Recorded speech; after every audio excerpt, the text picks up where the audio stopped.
language. We had a constitution 200 years before there was a U.S. Constitution. We're not a common law state because we're built on Spanish law. And so we already have a right to privacy in the Constitution. But at the time, the Catholics were, and the Spaniards were doing their thing, not also positive, in the beautiful, great state of New Mexico. They also worked very hard to make it a Catholic state. So many of the things that we're seeing in terms of creating a religious foundation that doesn't meet the individual issues and the requirement in the Constitution that is sound, that there should be a separation or you don't have a free and fair democracy. New Mexico sort of started from that framework, and I think there's a ton of a bias that you can't be a state that's largely Hispanic, so we're the only minority-majority state, and largely Catholic still, and care about choice and reproductive rights and freedoms. And like Kansas, I'm going to tell you, that's not true. So young women in particular, but women who have been faithful Catholics who are very clear that this is not mutually exclusive, about making sure that preserving everyone's life, focusing on higher, better maternal health, quality of, right, making sure that we're investing in contraception and family planning and healthy births and more health care is an easy place for everyone to weigh in and lean in to reproductive freedoms. And frankly, Vice President Harris, right after Dobbs, came to New Mexico and came to our medical school and talked about how valuable and important it was, and it led to, I'm now building primary care clinics with state funds that will provide reproductive services to women all across the country, and organizations all across the country are fundraising to make sure that women have access to the resources to get to us. And we've had a huge increase in services, largely from states like Texas and Oklahoma. So it's creating this cataclysmic, not anymore, we won't go back, but rather we can go forward in ways that we didn't think about, including sovereign nations are thinking about providing reproductive health services directly and in sovereign nations. So we've got a multicultural, right, completely across all age spectrums, movement in our state to protect women, ending with this. I'm now placing ads in newspapers in places like Texas telling doctors, if you want someone who's not going to interfere with your patient relationship and your ability to practice, you ought to come over to New Mexico, because we won't do that. We want you to protect the lives of the patient. She's got billboards, too. That was such a powerful moment last night, too, I think. And, you know, huge applause, obviously, for you. I did want to also just say we have a lot of women who are going to have to stand a lot today, and they should really find chairs. And I would really love the staff of the hotel to help find more chairs for some of our distinguished guests. I think the British ambassador was standing in the back, and I would love for her to get a seat because she is quite distinguished. So I did want to, so I guess those kinds of innovations around outreach to other states, around thinking about how we can support doctors, all of this to me says that we're all hearing that reproductive rights does remain one of the most, if not the most, galvanizing issue of this election, not just for women, but as we heard last night, for husbands and fathers and brothers. But every day I argue with my colleagues in the media who tell me, no, it's other things, it's the economy, women don't still care about this much. From all three of you, I know, they might have been men. But I'm serious about this though, because it is a real question. Where women have lots of issues that matter to them. How much do you believe that reproductive rights will be the turnout issue of this election? How critical do you think that's going to be in your states? Each of you. I reject the premise that it's an either-or proposition. Okay, perfect. It is not one or the other. Women are multidimensional. If you are an older woman, you're maybe not thinking about it day to day the way a younger person would, but you want to make sure those rights are there for your daughter and your granddaughter. But we ignore the kitchen table issues at our own peril. do not stop talking about helping defray the cost of child care for families like we did in the state of New York. If you make $108,000 a family of 4 or less, your child care costs are no longer on average $350 a week. We capped it at $15. That says we want our parents, our moms to be able to go back to work. We just supported major nutrition programs, putting money back in the pockets to help feed their kids. Talk about elevating education and STEM careers and more high-tech jobs that bring higher pay to kids who never had those opportunities. Housing and all these other issues to help people deal with where they are. Americans are struggling with the high cost of living. It is not their fault. They're not responsible for the high cost of inflation. They're still shocked when they walk into a grocery store and see the cost of diapers or formula or bananas. And I walk the streets of New York. No one knows it's me because I can put on a baseball hat and sunglasses and I'm incognito. But I walked in to buy a tube of toothpaste the other day and it was $15 for a small tube. I said to my husband, we can't afford that, put it down. I mean, it really was shocking when I think about the families that have to do this. So we have to talk about both, Lauren. We have to talk about both in the context of what's best for American families. And the right to have an abortion is a right for a woman to decide. I'm proud to see the men who are taking up as an issue because they are also affected. Their voices have been missing from this. But we have to talk about the struggles of the American people and how we're going to solve them. Okay. Well, I could not agree more with my colleague, Governor Hochul.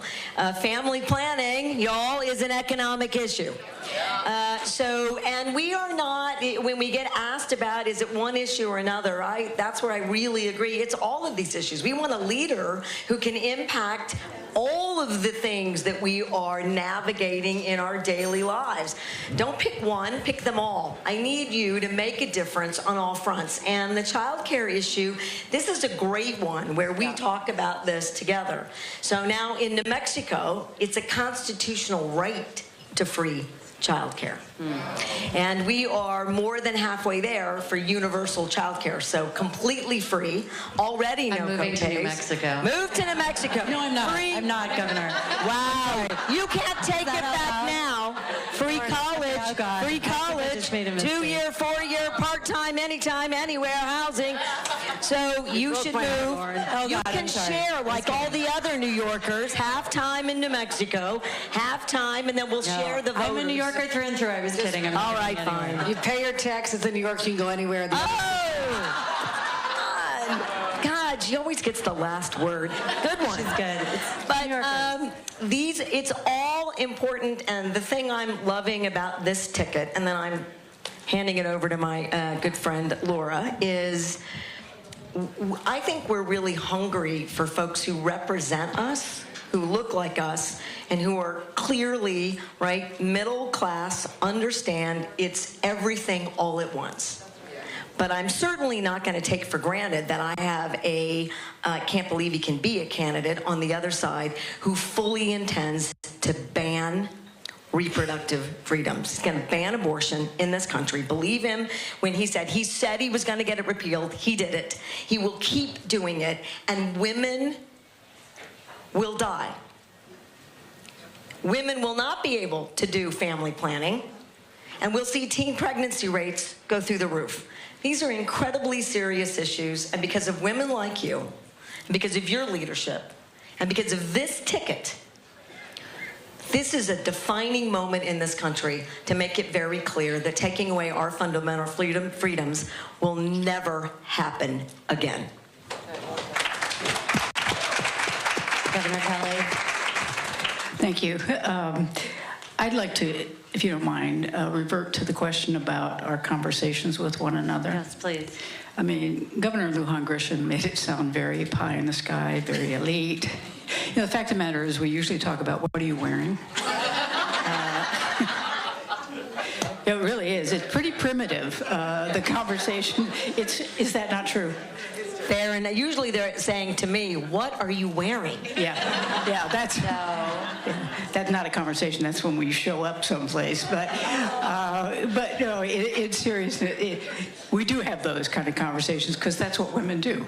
Women talk about things like that, and we have all those conversations. We talk about our kids. We just talk about our lives in general. But we've also become, I think, each other's greatest support system, because there aren't very many people who do what we do and who can really understand what it's like. And you really need that time. And I can remember, it's probably during the pandemic when we really became close, because we were out there on our own. I don't know how many of you remember when Donald Trump said to us, states, you take it. We're not doing anything to help you. So we had to do that, and we just said, okay, now what are we going to do? So that's really when we bonded, is when we had a need. And that's what women tend to do is, I got a problem, can you help me? And so we did that. And we do talk about all of the other kinds of things that Governor Lujan Grisham mentioned. But I also have to say, we did things like, we have one of the best reading centers in the state of Kansas for reading disabilities, and particularly related to autism. And so it's down in Pittsburgh, Kansas, where we're also building a new women's health center, by the way, to take care of all of those out-of-state patients who are coming to Kansas, because absolutely you can get women's reproductive care there. But so Governor Lujan Grisham actually brought her granddaughter to Kansas to that reading center, because it is one of the very best in the nation. And I went down and got to spend a day with her and at the reading center, but then all around Pittsburgh. And I can't tell you how people of Pittsburgh, Kansas think you're just the absolute best. So. That's so sweet. I love that. And it is, look, we all need each other. All right, you're just listening in there to a trio of governors there from New York, from New Mexico, and from Kansas, hosting this women's leadership panel there ahead of the main speakers tonight at the DNC. I'm Andy Mack here, a live look inside of that venue. Of course, coming up tonight, we're expecting to hear from the Obamas, both Barack and Michelle Obama, also Illinois Governor J.B. Pritzker, and the second gentleman, Doug Emhoff, all expected to speak later on tonight. We'll have those speeches in full here on Live Now from Fox. I'm Andy Mack. We'll be right back.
All right, welcome back in here to Live Now from Fox. I'm Andy Mack. Thank you so much for joining us. You can see the stage is set for day two, night two of the Democratic National Convention from the United Center in Chicago, Illinois. The theme for tonight is, quote, a bold vision for America's future. Expected to speak is former President Barack Obama to headline the night in his hometown. Right now, let's take you out, though, to a women's leadership panel, including a trio of governors from around the country. Let's listen into this one. You can hear right now the New York Governor Kathy Hochul on the mic answering some questions. Let's listen in. You're helping us get there, but also I want to get to a place where after Kamala Harris is reelected in 4 more years, we might get another woman after that, that little boys will grow up and say, Mommy, do you think a boy could ever be president?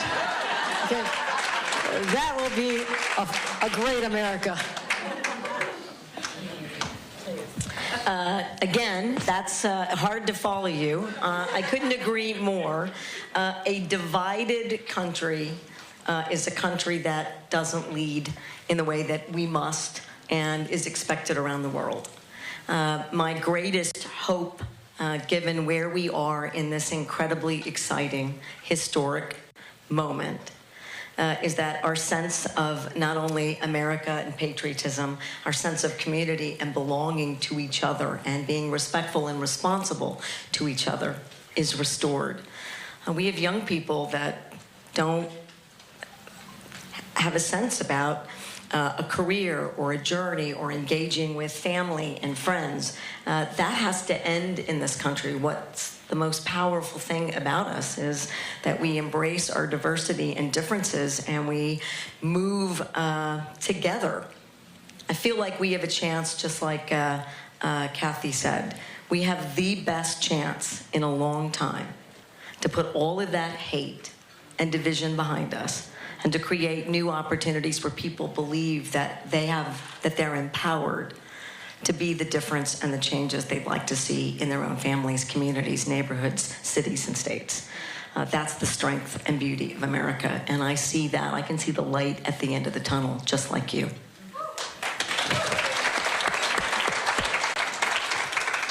You know, I have to say that I was very worried for my granddaughter before Kamala elevated to the top of the ticket and Tim Walz became her running mate. I was very concerned that Trump would win another term in office and that the country that I've known and loved would not be there for my granddaughter, wouldn't actually be there for my daughter either. And I was very, very concerned about that. So, you know, I can just remember, actually it was probably the night that Walz was announced as her running mate. And just when they were both on the stage and that absolute joy, I mean, he talked about it, the joy that was there, you know, I think that was all over. I know it was in me, and I think it's all over the country now that people are actually feeling hopeful, joyful about the future, you know, that it can be good for us and it can be good for our kids and our grandkids. And I think that's important.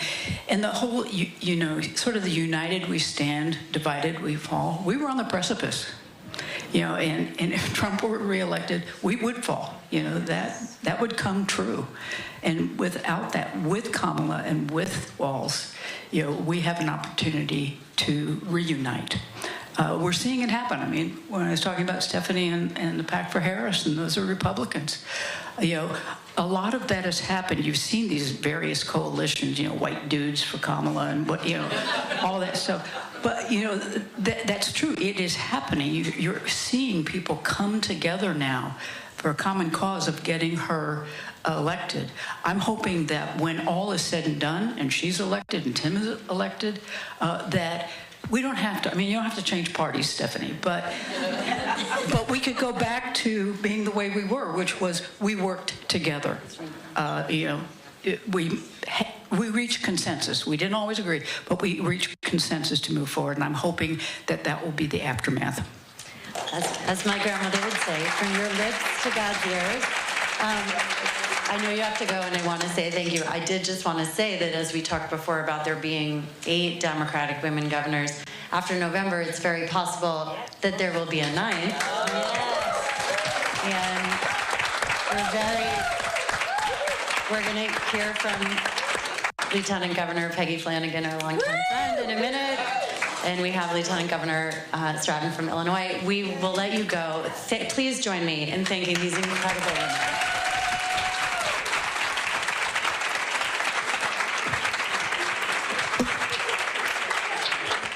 All right, you can see there Hochul, Grisham, and Kelly, governors from New York, New Mexico, and Kansas, respectively, at this women's leadership panel. And you could also hear them tease that Lieutenant Governor of Minnesota, Peggy Flanagan, also at this venue, expected to take the stage momentarily.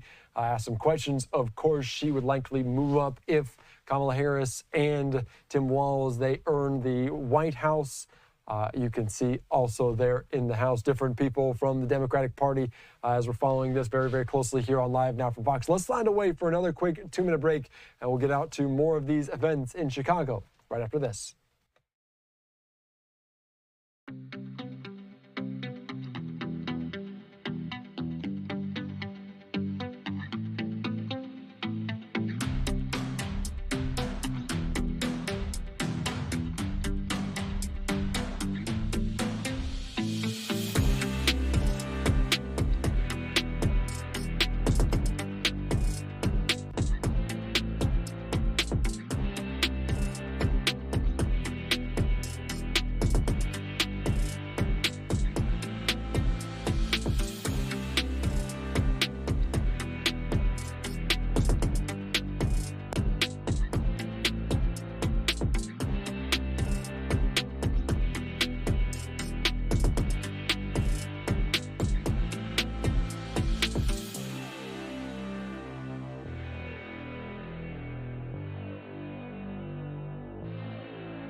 All right, welcome back in here to Live Now from Fox. I'm Andy Mack. Thank you so much for joining us. A live picture there inside of the United Center. Night 2 of the DNC, as we're expected to hear from the former President Barack Obama. Night 1 was, of course, President Biden making those remarks, Hillary Clinton on the stage, many, many more. Night 2 coming up a little bit later on in just about 90 minutes or so, a little bit over 2 hours until this. Of course, we're just hearing from this women's leadership panel that includes governors from New York, New Mexico, and also Kansas. But we're also following here some lieutenant governors, and one of them from a key state there in Minnesota, Tim Walz, posting this, saying, what an incredible first night of the Democratic National Convention. The energy there is electric. All I have to say is thank you, Joe. They mentioned that there are 8 Democratic governors, women governors in the United States. Could be a 9th if Walz and Harris do solidify the ticket and take the White House. That being Peggy Flanagan, the lieutenant governor of Minnesota, now stepping up on the mic, answering some questions alongside other leadership from women around the country. Let's listen into some of these remarks here from Chicago, Illinois. President, and we are focused on vice president this week a lot, aren't we? And when we think about the significance of the role, what more can I say than knowing that I am sitting next to the next governor of Minnesota, Peggy Flanagan. But it was interesting listening to the governor speaking earlier, because we are like that. We have our own little text chat. I was definitely going to ask about that. Yes, we do. And we have the same kind of sisterhood where we talk about, but issue-wise, I mean, first of all, we are supporting the leaders of our state in our various roles. And of course, Secretary of State, you have other capacities, but from a lieutenant governor's standpoint, we are in the role to make sure that if the governor were ever not able to continue leading, that we would be ready on day one to step into the role. We were asked to be in these positions because they knew that we were ready. And I always think about Governor Pritzker, who is our governor here in Illinois. When he asked me to be his running mate, he asked me, and I said, look, I don't want to do this if you're only asking me to do the things you don't want to do. Because I have things that are important to me, issues that I want to work on that are important that I want to advance. And to his credit, he said, I wouldn't have it any other way. I want you to bring your full self to this role and to bring all of your brilliance and all of your skill sets into the rooms because we have a lot of challenges. So I'm his partner in governance, and that's, I think, what's really important, what I see in these fellow leaders as well. Absolutely, and again, that full partnership role between the number one and number two, certainly something that we've seen has a lot of value, right, in terms of elevating women's leadership and normalizing women's leadership, and also our lived experience as something that can help to shape policy, right? Lieutenant Governor Flanagan, what would you add to that? So I would say this. It is a big week for seconds in command. Yes. Don't sleep on seconds in command. That's the takeaway. But truly, Lieutenant Governor Stratton is exactly right. The number one job of seconds in command is to be ready. In my case, it is an opportunity for potentially something very joyful. And I think that so often when we talk about being ready, it's because something really tragic would occur. So this moment, I think, is one of celebration and opportunity. I would say lieutenant governors are oftentimes very deeply connected to communities. We come from movement work, and then we do that work once we get into the office of lieutenant governor. So, for example, when I was a new mom and had a little baby on my hip, I was one of the co-founders of Minnesotans for Paid Family and Medical Leave. I was also the executive director of Children's Defense Fund at the time. Fast forward 10 years later, we passed paid family and medical leave in Minnesota when I was the lieutenant governor, because you get what you organize for. And it's bringing those relationships, so you have a strong inside-outside game, I think is what makes our roles unique, and also to have different perspectives. Governor Walz and I come from very different lived experiences. He's a coach, a teacher, a veteran, represented the 9th largest agricultural district in the country. I am a suburban mom, a Native American woman, a nonprofit executive, and brought that experience. And similarly, I was like, I'm not going to be window dressing.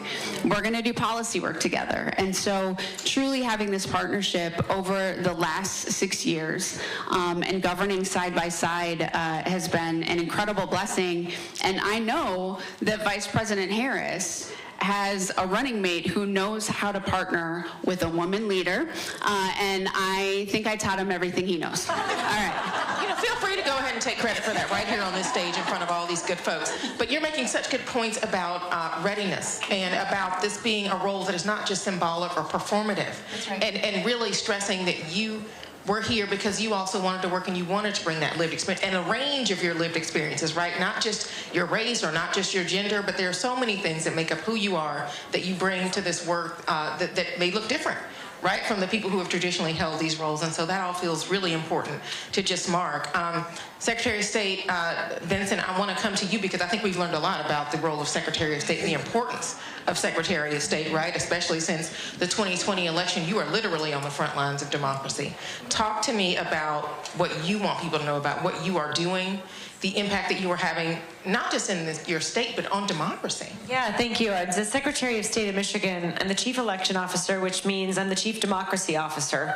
And what a time to be the Chief Democracy Officer of a battleground state. It's been a historic moment, and one that has required all of us to realize the power of the vote and the responsibility we all have in a democracy to protect that power, and how quickly we can lose it if we take our eye off that responsibility. And that's really what I've lived in Michigan. I mean, it just today came from a meeting where we're strategizing and discussing what could happen if what we lived through in 2020 happens again. And, you know, for me, I started my career in Alabama investigating hate groups and hate crimes, but it was being in Selma and spending time at the foot of the Edmund Pettus Bridge where I was really inspired by our responsibility to continue the work of those who fought and bled and in some cases died so that we could have a right to vote for everyone, so that one vote, one person, one vote promise was real for every citizen. And so in 2000, we saw for the first time how a Secretary of State back in Florida, remember, Catherine Harris, didn't allow a full recount, and that really illuminated how bad things could go if you didn't have a chief election officer who was dedicated to protecting every voice and every vote. So flash forward 20 years later, well, I've been honored to serve in this position where we saw really an unprecedented nationally coordinated effort to pull every lever, try every tactic possible to block the fruition of the will of the people, up until the, you know, including the tragedy at our U.S. Capitol on January 6th. Can I just say how grateful I am that President Biden, in essentially what was a farewell speech last night, emphasized and led and closed with the importance of all of us continuing on that legacy of protecting our democracy this year and beyond. It was a really powerful moment to be in a state like Michigan where we know in the next 80 days our job is to ensure every eligible voter can vote and have that vote counted. But after that, our job will shift to really withstanding what will continue to be an unprecedented coordinated effort to overturn that will, likely, potentially. We have to prepare for that and all that that will mean. But I'll tell you this, what it will require of us as Secretaries of State is that we stand firm and hold guard, which, you know, I'm ready to do. I'm happy to stand up to bullies. That's what we do as women, right? Like every day. But at the same time, none of us can forget we all have a responsibility to stand together in this moment and not allow anyone to silence our voices, to take away our votes, and to potentially try to overturn the will of the people once again. It won't succeed. We'll make sure it won't succeed because we are all, as office holders and as women and as Democrats, vigilant at protecting that right to vote every day. Yeah. Wow. I mean, just thinking about a Secretary of State that had that experience in Selma, that has roots in working in Alabama, who really understands not just the importance of voting rights, but the stakes of voter suppression. Can I tell you, I first met our next president of the United States, Kamala Harris, in Selma, walking across the Edmund Pettus Bridge together several years ago with John Lewis. So that also tells me and all of us who she really is in moments that when the spotlight's not on, right? When there's no reward for walking in the, you know, she was there and stood with John Lewis and walked across that bridge. And that's why I know she's going to continue to stand for democracy. Yes. And you talk about the coordinated effort, which includes political violence. January 6th, obviously, but I mean something that you also have seen up close in Michigan. The stakes of this really translating to potential political violence, real political violence. This is not hyperbolic. This is real. Yeah. I'm also thinking about the poll workers that you have to protect. Many of them are disproportionately women. I mean, all of you are on the front lines, and all of you subject to not just threats, but to actual harm, trying to protect democracy. I'm sure all of us could read a list of the threats we've gotten just for standing up and speaking our voice and doing our job. And the thing I love about these women as well, and all women leaders, and I get to work with two amazing ones in Dana Nessel and Gretchen Whitmer in our state, Michigan, and Winnie Brinks, our Senate Majority Leader, is that we don't let anyone else tell us how to use our voice. And we don't let anyone else diminish our experience, diminish our voices, and diminish our power.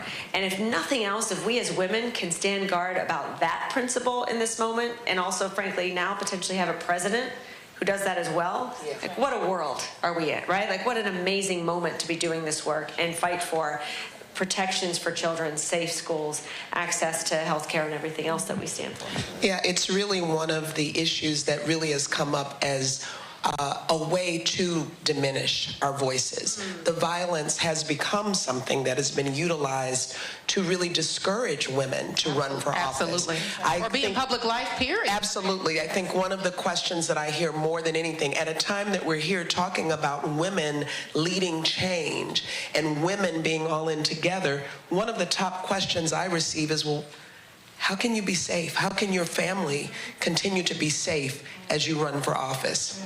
And so there's also a level of high courage that we see coming through with these women leaders, the governors you saw earlier, the women sitting next to me today, who recognize that if we were to back down and say, well, I can't run for office because it's just, you know, too much is going on in that space now, then that is the goal. That's the goal. That is the goal. And every time we stand up, every time each of you here at this Democratic National Convention stand up, vote, knock on doors, make a phone call, run for office, please run for office.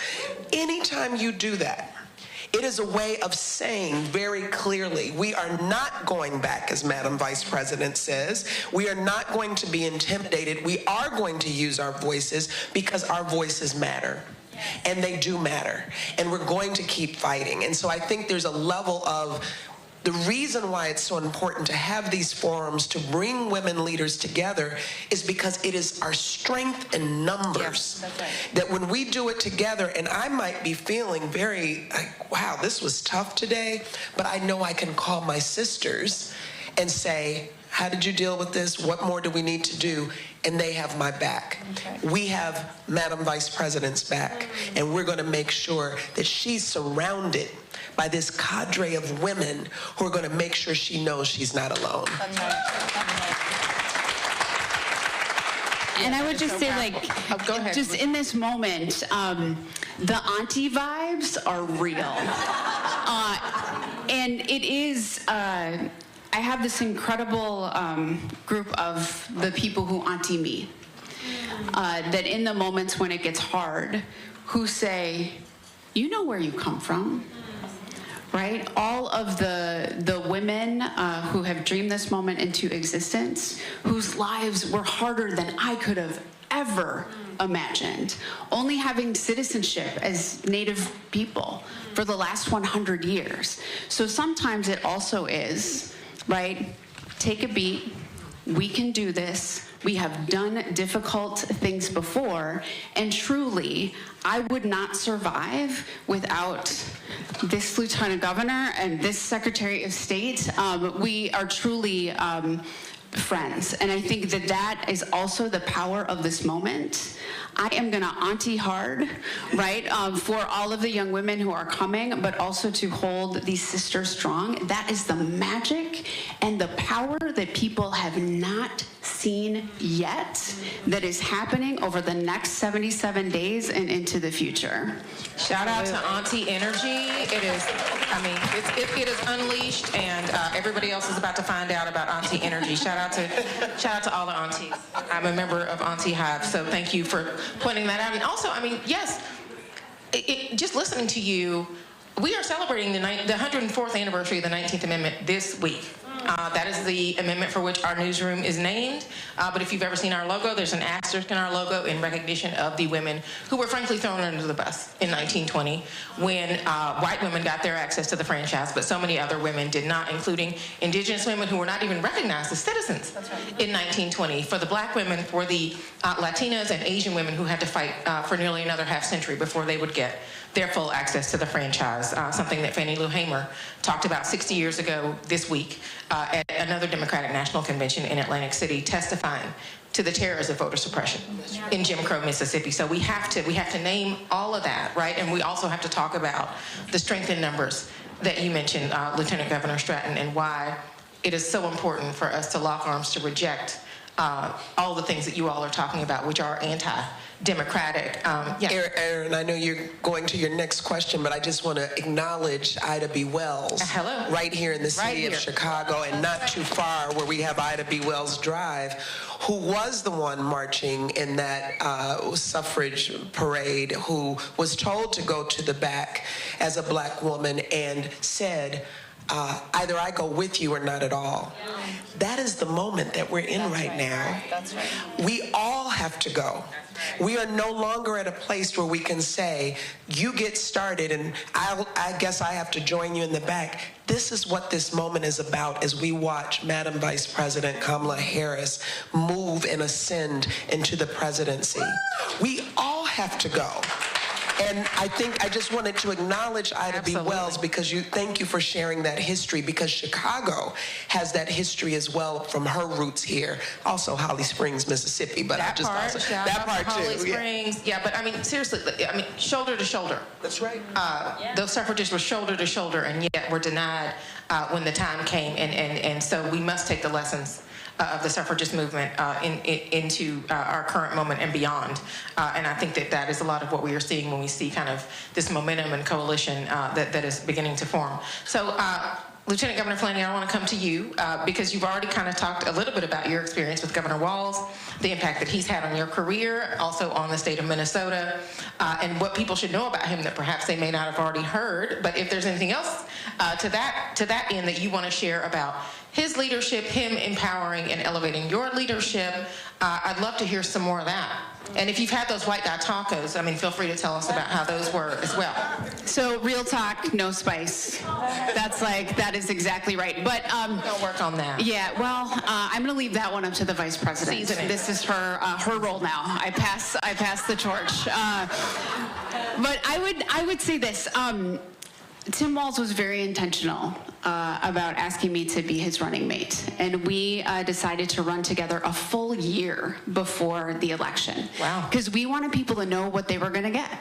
And a ticket that folks across the state of Minnesota could see themselves reflected in. And I think we see something very similar that is happening now with the vice president and with Governor Walz. Two folks with different lived experiences, but with really incredible shared values of making sure that everyone has opportunity, the freedom to make their own healthcare decisions, read the books that they want, and really investing in middle-class families. That is, I think, what ties them together. And I'm so excited to watch my buddy. Yeah. Right? And I've been crying since August 6th because of the complete joy that I feel and that America feels. He is exactly who you see. This, teacher, coach, sergeant major, veteran, and that big dad energy is for real. So I'll tell you a quick story which completely sums up Tim Walz. So the day after the 2018 election, first of all, I have the permission of my daughter to tell this story. She got lice at school. I know. Those of you who have dealt with it, you're like, oh no. I literally was in tears, and I called Tim Walz, and I was like, what do I do? And he said, all right, you're going to go to Target, and you're going to FaceTime me in the aisle. And I was like, okay. So he's like, okay, this is the lice shampoo that you get. And they said, as soon as you get home, I want you to FaceTime me again. I'm going to walk you through the whole thing. That is exactly what happened. FaceTiming with the governor-elect in my bathroom as I am helping my child to get rid of head lice.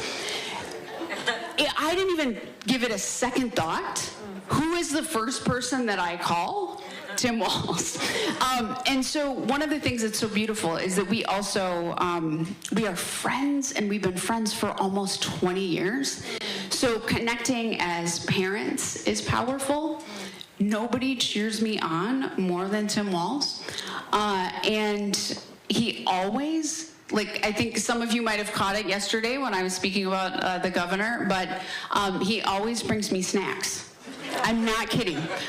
There are 2 sets of snacks for every meeting, and that is just snacks are his love language. And you saw it the other day when he bought the vice president Doritos. So totally on brand.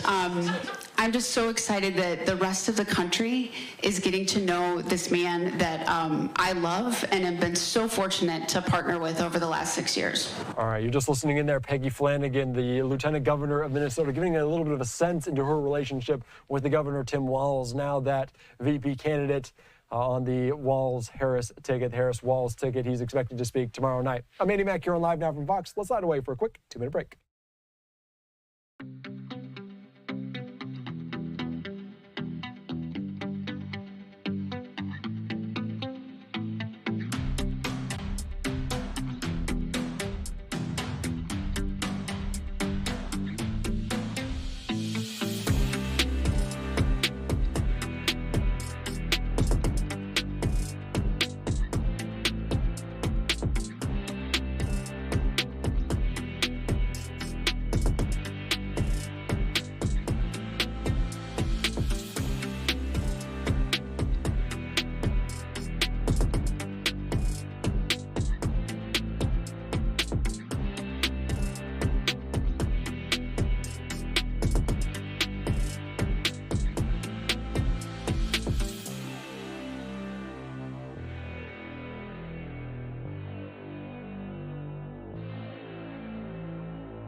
All right, welcome back in here to Live and Now from Fox. We do want to shift gears just a little bit outside of the DNC. Coming up in just about an hour or two, we'll start with those speakers. But we do want to talk about another major weather story impacting the Northeast. I want to put up this tweet right now from the governor of Connecticut, Ned Lamont, saying following major storms, the documenting and reporting of property damage to homes and businesses is necessary, part in the process of determining whether states qualify for federal emergency aid. And after Sunday's flash flooding in Connecticut, crews are clearing down trees, figuring out how to fix collapsed streets. Meanwhile, some homeowners are still unsure what to do about their damaged homes. We're going to be joined right now in Connecticut by Fox's Chelsea Torres in Oxford, Connecticut. Thank you so much for joining us here on Live Now from Fox. And maybe how is the community putting together, picking up the pieces after these devastating rainstorms and flooding in that area?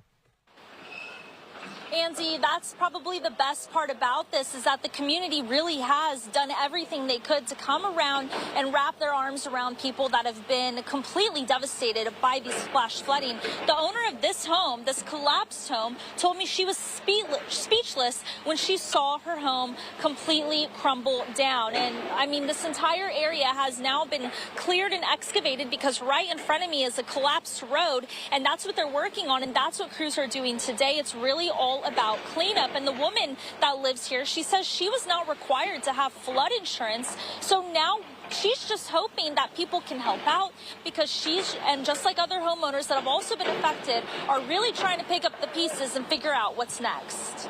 I feel bad for my son. This place was for him. All of his things, he was about to start preschool, so everything, you know, all of his things. Now, Randy Marsuccio says that Sunday's floods began chipping away at her home in the afternoon. First, water came through the ceiling and then the basement, and then her deck crumbled. She says the house collapsed yesterday and she lost everything.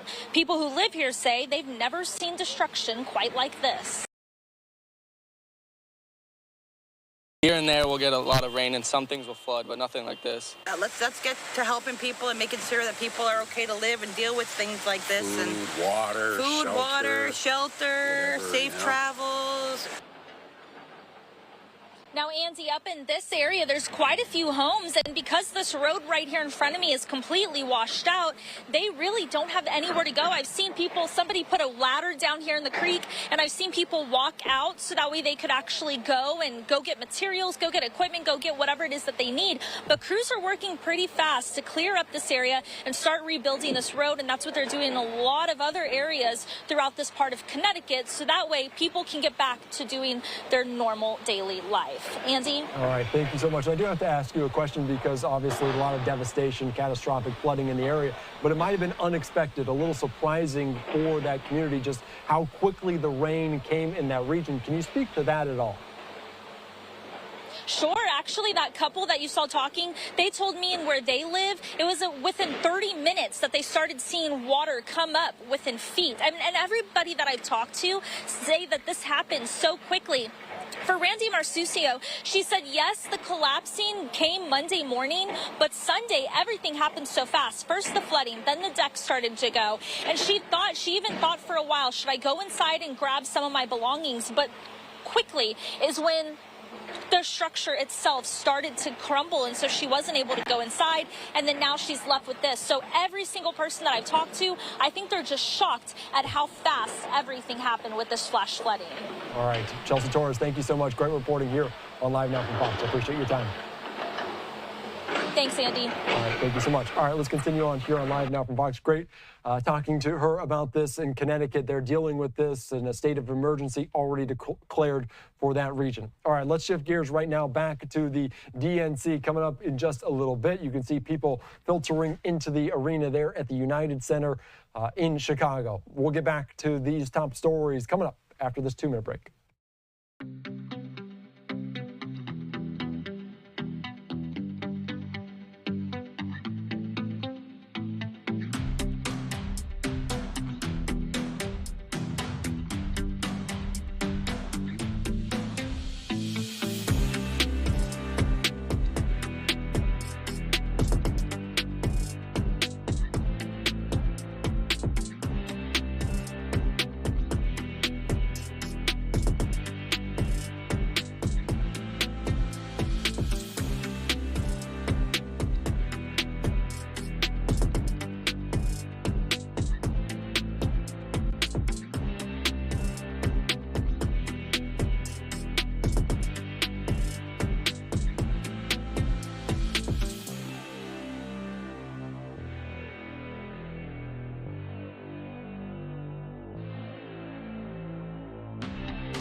All right, welcome back in here to Live and Now from Fox. Just about 4 o'clock Central Time there in Chicago, Illinois, the Democratic National Convention.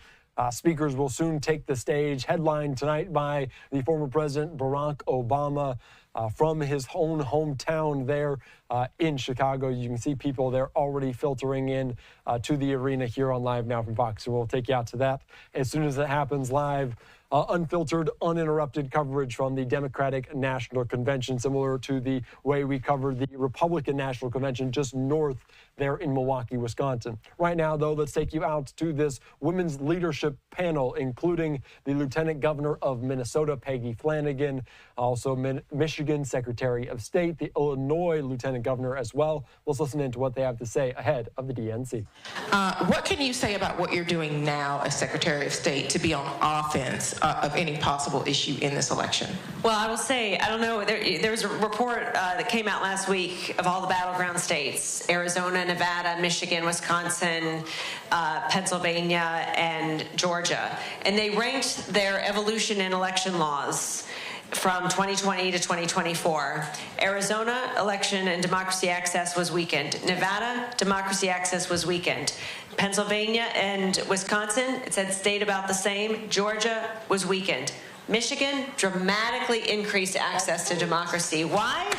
Because Democrats and women are leading our state. That's it. That's it right there. And because people have passed ballot initiatives that expanded our access to the vote, made it easier for folks to register, easier to vote, expanding options to vote. And I'm honored to be able to implement all those options, educate people about those options. That's the offensive work that we can't forget, that we are in the precipice, and I think all of us represent the emergence of a true multiracial, multicultural, multi-ethnic democracy. That's this moment that we're in, this moment and this opportunity for all of us to be a part of showing how our economy thrives, how our health system thrives, how access to reproductive care thrives, how access to education and safe schools can thrive when women lead and when we truly have leadership that represents the diversity of our country and the diverse voices that live all throughout this nation. So all that to say, in Michigan, we see us as a microcosm, and I think Minnesota as well, which we kind of do look to and say, well, Minnesota's done that, and take that playbook and bring it to Michigan.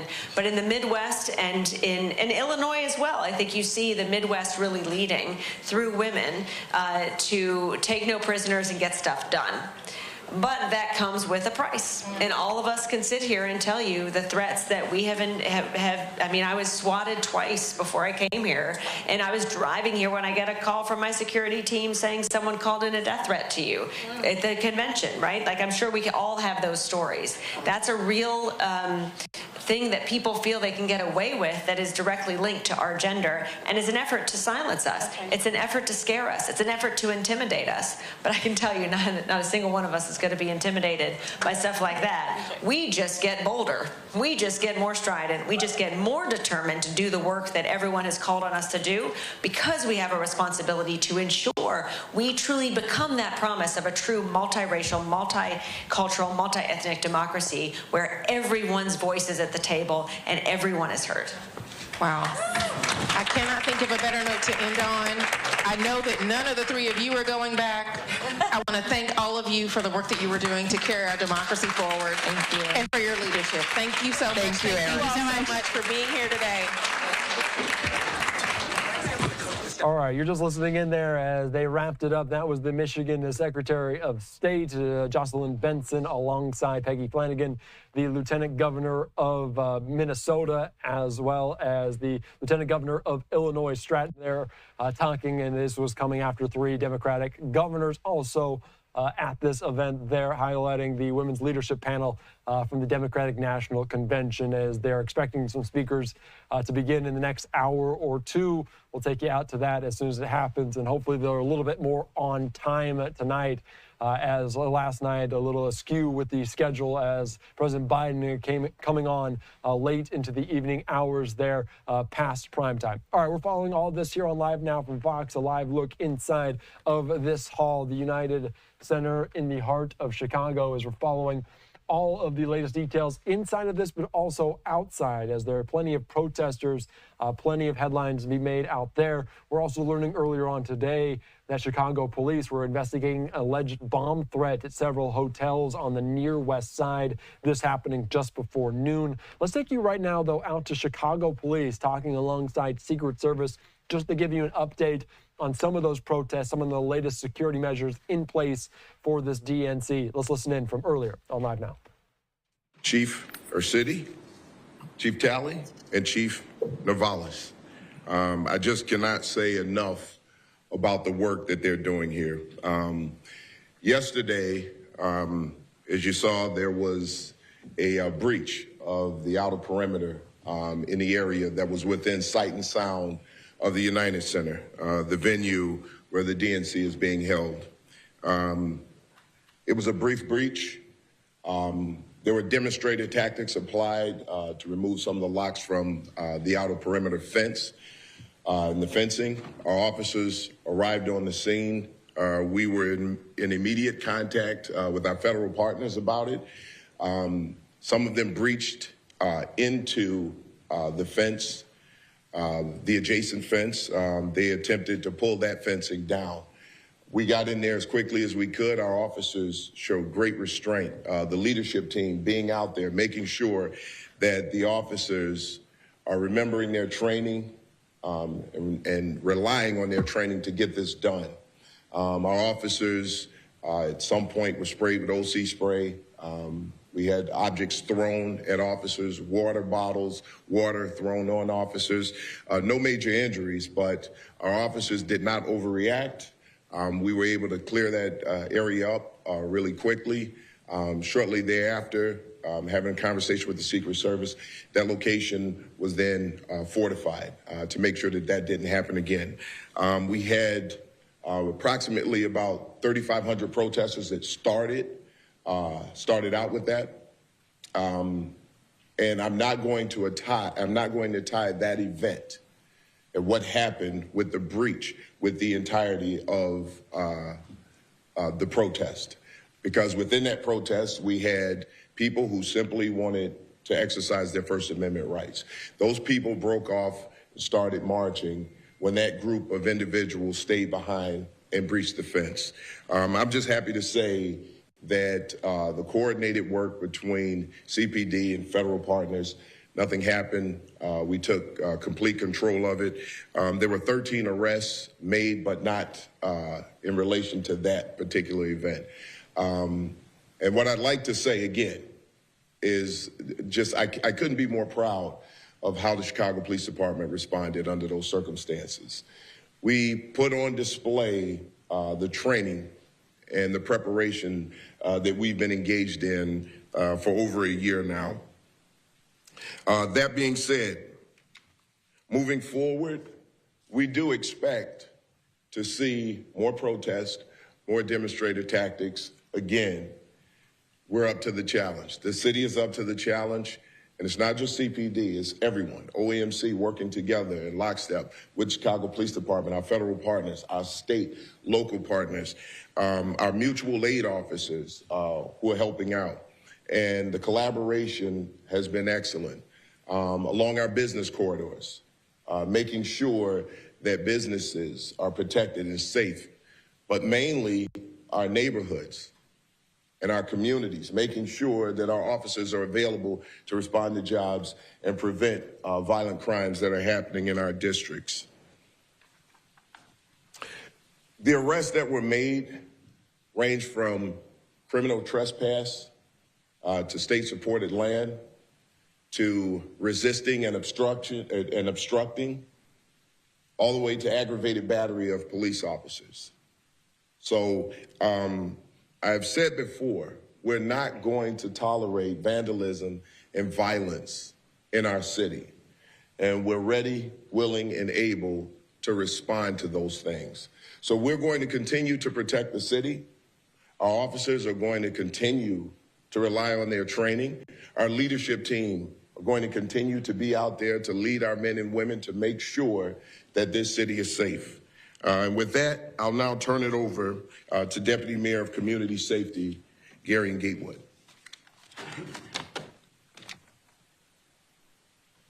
Good morning. As the superintendent mentioned, the city is ready. The city has always been ready. This is what we do. We show up for large events and we coordinate. It's not just CPD, OEMC, and our federal partners. Every city agency understands the assignment that we have here is to keep our city safe. From any block that you're on to the DNC, it's our responsibility to keep the city safe.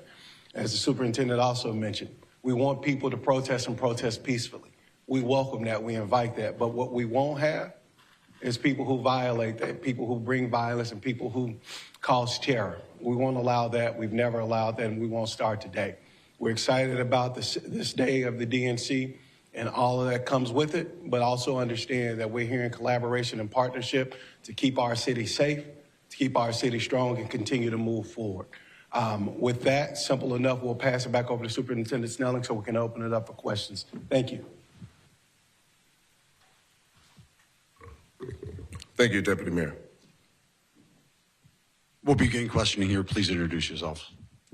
Hi, David Struitt, Chicago Sun-Times. Superintendent, the National Lawyers Guild is claiming that 2 of the protesters from yesterday were hospitalized after being assaulted by police officers. Can you please respond to that? Yeah, but it's not being assaulted by police officers. Those police officers responded perfectly, and we've got body cam footage to prove it. They were not hospitalized for injuries. As a police department, anytime we take someone into custody, if they're on medication or they need medication, we make sure they get that. So what we did as a police agency was make sure that they got to the hospital so they could be provided the treatment that they needed when it came to their medication. Good morning, Superintendent. Good morning. Julie Bosman with the New York Times. I have a question about the Behind Enemy Lines protest that's planned for tonight. Yes. Has CPD coordinated with this group at all? Has there been communication? And secondly, what are you expecting from this protest tonight, given that the group has invoked 1968 on their social media? Well, what I can tell you is you never know what to expect from a group like that. But what I can tell you is what I expect from our side, what I expect from our Chicago police officers who are going to be responding to that. And regardless to what they're saying, from the CPD aspect of it, we're going to rely on our training. We're going to stay focused on First Amendment protection, but we're also going to make sure that we protect everyone in this city. It's not one side. We're here to make sure that everyone is safe. And again, we don't have to agree with what one side is saying or what the other side is saying, and they don't have to agree with each other. But what we should be doing is respecting that and respecting people's rights to be protected, number one, and to express their thoughts and opinions. It can't be one-sided. So whatever happens, I can guarantee you this. We're ready to respond and respond in the best way possible. Not at this time, no. Superintendent Snelling, Rob Hughes here with ABC7. Just to piggyback off of that, the nature of yesterday was that it was planned and permitted. Tonight, you may not be as familiar with the plans of those protesters as you just alluded to. Will you be prepared to respond with the same number of officers and resources devoted to tonight potentially as what we saw yesterday? So what we have our resources on standby all the time, and we can move resources as needed. And these are plans that we've practiced. We've done this through tabletops. We've looked at situations that rapidly evolve. And how do we respond to those things? Well, we've practiced how we're going to respond, how we're going to move assets around if necessary. So we'll assess the situation as it goes along, and we'll be able to move any type of resources or assets that we need to make sure that we keep that situation under wraps. We are prepared. All right, you just heard there from Chicago police saying, quote, "We are prepared," talking alongside Secret Service on night 2 coming up of the Democratic National Convention from Chicago, Illinois. And of course, earlier on today, we were monitoring a breaking news story as alleged bomb threats being called into several hotels near the DNC. I do want to put up this post from our Fox 32 team, Paris Schultz, saying nothing suspicious found at this point. One officer telling him they're on the scene. And let's continue to follow it very, very closely here on Live Now from Fox and bring into the conversation Fox 32 reporter Nate Rogers on the ground. Nate, what more can you tell us and give us a sense of just the feeling, maybe a little bit of tension there on the ground at the DNC ahead of speakers? What are we learning? That's right, Andy. Good afternoon to you. Earlier, we did receive word of bomb threats made toward at least half a dozen hotels right here in the downtown area, as well as some located in the West Loop, which is not too far from the United Center where the DNC is taking place. Now, take a look at this video that we shot for you. As you can imagine, with delegates, other dignitaries, and DNC guests in town, security along the Mac Mile is heightened. We've seen delegates and other conference attendees in and out of downtown hotels all day long.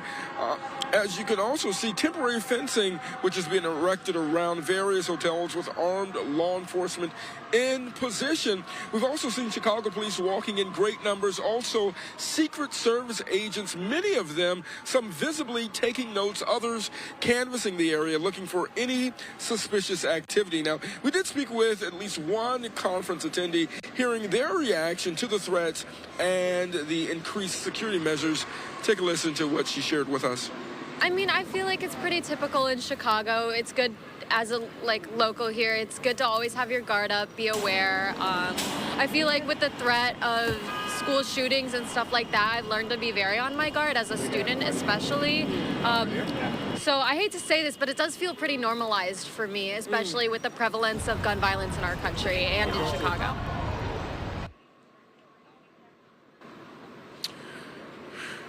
And again, those threats that came in, we actually got an email into our Fox newsroom. We reached out to each of the hotels that were named in those threats, and we did not hear anything back from many of the hotels, but we also touched bases with police as well as other security experts here in town for the DNC.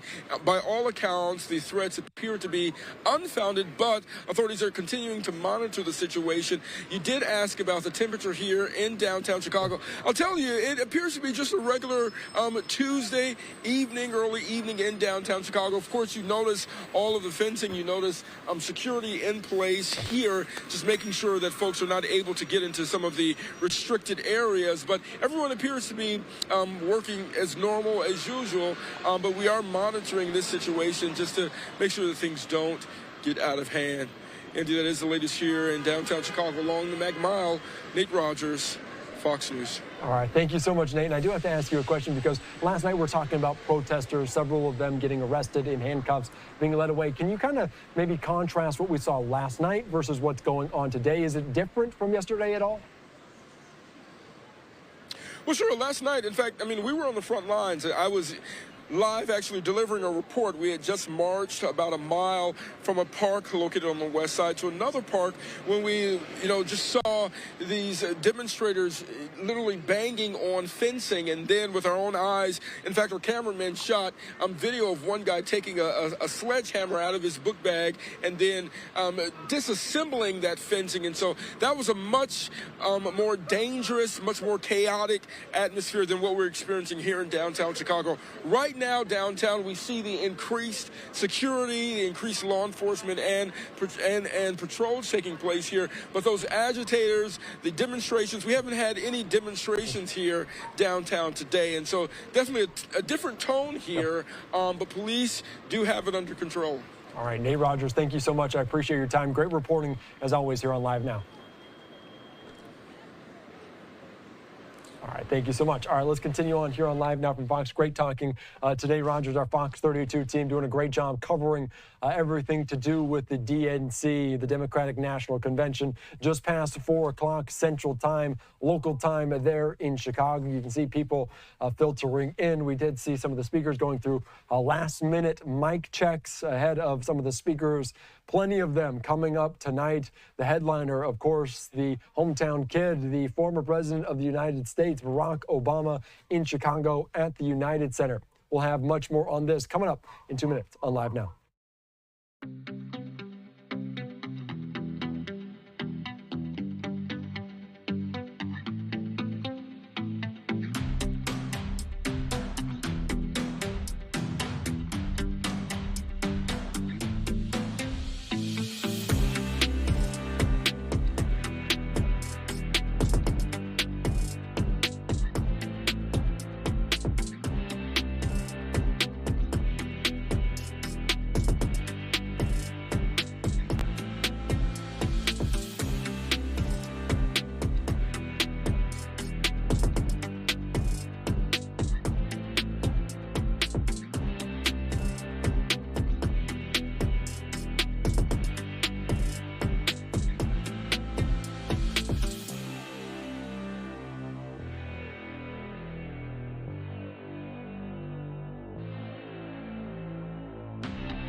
All right, welcome back in here to Live Now from Fox. I'm Andy Mack. You can see the scene is set. The stage is ready for the speakers on the night 2 of this Democratic National Convention. The theme is a bold vision for America's future. Let's take you right now quickly out to this women's leadership panel. We did see Democratic governors, lieutenant governors, including the Minnesota Lieutenant Governor Peggy Flanagan, other women in leadership. Let's listen to this briefly here on Live Now from Fox. Us, because the reality is if it's not us, then who? And I'm proud of us for figuring out ways to break through the noise, as you so often talk about. And I'm really curious because all my friends joke, they're like, you're an actor, but really your entire job is trying to save democracy. I try a lot, but sometimes I have to go to work. And when I'm at work, what am I gonna do? I'm really curious for you, no matter what, you are full-time on this. You know, you don't tap out for 2 or 3 weeks at a time. You take short vacations. I wish they were longer, to be honest. You deserve them. But how do you see, as someone who, I mean, you speak this digital language in such a, what's the word I'm looking for? It's like you don't even realize you're doing it. It comes so naturally to you because it's your arena. How do you see the digital landscape changing? Because I know how it feels to be on the receiving end of the feedback, but you're like in the code now. It's a good question. I guess I'd say in some, and thank you for the flattering comments. I mean, it's true. A reminder, first of all, to everybody in this room that you also have an audience and you can use your socials to speak to them. And that if you work in advocacy, you can, when people ask, what can I do? Among the things they can do is use their platform. Because just in the same way that getting out the vote requires a neighbor and a friend, if they're following you on social, you never know who you're connecting with in a way they wouldn't, where they have questions. And the best part of doing this work is that people write me back. I used to be on TV and I'd speak to a camera in a black hole and I had no idea how people received it. And now I do a post and people write me and they're saying, I don't know what sanctions means, or how does that happen or work? Today I posted that, All right, you're just listening into this women's leadership panel, and it's very interesting. They're talking about the connectivity of the world that we live in today, and that is very, very interesting considering 2024, the DNC, as well, a live picture inside of the venue there at the United Center. Let's get into that a little bit here on Live and Now from Fox. So much revolves around social media, so many conversations being happened, not only on TV and radio, but on social media. We're going to be bringing in the conversation right now. Fox 6's Sam Kramer. Sam, thank you so much for joining us here on Live Now from Fox. And it's kind of an interesting day and age we live in covering this major political event. What can you tell us about maybe some of the people that are covering that from Chicago? Yeah, hi there, Andy. It is good to be with you again here we're in the atrium a little bit down the hall from the Michael Jordan statue as we are covering this convention. Like us, there are about 15,000 members of what you would consider the traditional press, newspapers, radio, television, etc., that are here covering this convention. But the DNC Convention Committee also credentialed about 200 influencers and content creators, which is an interesting play in 2024. I mean, think about it. Different generations turn to different media for their information. We had a chance to chat with one of those content creators. Her name is Lee McGowan. You may know her on TikTok or on X as the Politics Girl. She turned to TikTok in 2020 after former President Trump's presidency, and actually in the middle of it, to educate young voters about what is happening, young voters that don't traditionally turn on network news, and has really seen a boom in her audience, in her reach, in what she is able to do. We spoke about the fact that the DNC invited people like her here, and she says there's real value in that, just so that this convention can spread its message as far as they want. They're trying to reach people where they are. They're trying to go to them and say, what is it that you need? And let us hear you, but also here's what we're offering to you. And I think that it's really important. I always say that we should have a 50-state, thing, which we don't often do. We hit 6 states that we have to talk to, and we say California's this way, and Mississippi's this way, and Alabama's that way. I think we need to be talking to more Americans, and I think that especially these newer generations of politicians, they're willing to make all those trips. They're willing to have all those conversations. And so it's been really interesting. The video you saw there, these influencers and content creators, they actually have their own dedicated lounges where they can go in, get free food, free drink. They can mingle with campaign staff or other members of this campaign, which is really access. It is a game of access here at the convention. So really interesting that they are here, and it's going to be interesting even a few months from now to see maybe how the impact of inviting so many people. I believe there was about 75 influencers at the RNC just last month in Milwaukee. Again, 200 people here in DNC is a clearly concerted effort.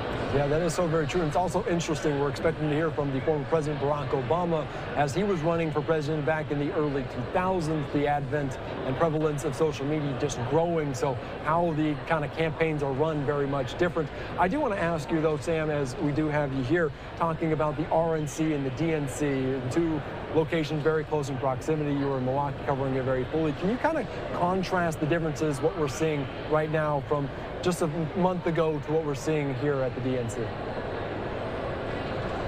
Well, let's go back to day 4 of the RNC, kind of the crescendo moment, right? And former President Trump, having just been grazed by a bullet on that Saturday at a rally in Pennsylvania, takes the stage for really this kind of reintroduction moment almost into politics. He had been campaigning up until then, pretty much stopped the rallies, came to Milwaukee, kind of stayed, off to the sidelines a little bit. He was always there, always watching the programming, but didn't come on stage to actually speak until that Thursday night. Coming out of Fiserv Forum, every delegate, every guest, all the visitors that were there were quite confident that they had this election. They felt very comfortable and confident that the fact that he was going to win, and they were hoping that President Biden was going to remain the Democratic nominee. 4 weeks ago from this past Sunday, everything changes. And in talking to Democrats that day, there was a lot of confusion that day. Questions about, okay, well, now what? Who are we going to throw our support behind? Is this going to be an open convention? Is this something that they're really going to broker deals on the convention floor or, in and around this space? That hasn't happened. And what has happened is really kind of this historic yet meteoric rise of Kamala Harris, and now with her running mate, Minnesota Governor Tim Walz. That same enthusiasm that I would say that we heard and we saw from Republicans, just hearing from Trump for the first time since that assassination attempt, that level is just about the same as it is here in Chicago. Democrats are absolutely fired up. They're excited to be here to hopefully, in their eyes, just kind of drum up this support for Vice President Kamala Harris and then take that back to their home states. And I expect there to be a lot of energy in the room here tonight, being that this is Barack Obama, former President Barack Obama's home. He is still kind of this golden star in the Democratic Party from the people that we've spoken with. So they will be absolutely thrilled to hear him and to hear the former First Lady Michelle Obama speak as well. All right, that is a great way to put it, Sam Kramer, just putting some context on a whirlwind couple of months in the political sphere ahead of this November presidential election. I appreciate your time, your reporting. Always great to talk with you here on Live Now. You bet. Thanks, Andy. All right, thank you so much. All right, let's continue on here on Live Now from Fox. As you heard there from Sam Kramer, Fox 6's own, talking at the Democratic National Convention there in the heart of Chicago in the United Center. And of course, I want to put up this post here from Jason Calvi, another Fox 6 intrepid reporter, saying Wisconsin Democrats are wearing cheesehead hats here in the DNC in Chicago for the party's ceremonial roll call vote, weeks after the Wisconsin GOP did the same at the RNC in Wisconsin. So maybe cheesehead's a little familiar in Wisconsin, a little out of place in the bear country in Chicago, but nonetheless, they're already on hand filling into the seats there at the United Center as well. So a live picture inside of this venue here on Live Now from Fox. They're going to get going just over an hour or so. You can see plenty of people already in their seats. We'll take you out to that as soon as it happens here on Live Now. But first, we'll sign away for another quick 2-minute break.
All right, welcome back in here to Live Now from Fox. I'm Andy Mack. Thank you so much for joining us. We are just a short time away from the Democratic National Convention, night 2 getting underway. Last night, night 1, it was President Biden, the headline speech. Later on tonight, it will be former President Barack Obama. For more on everything, all the festivities of night 2, let's take you out to Fox News correspondent Rebecca Castor that sets the scene.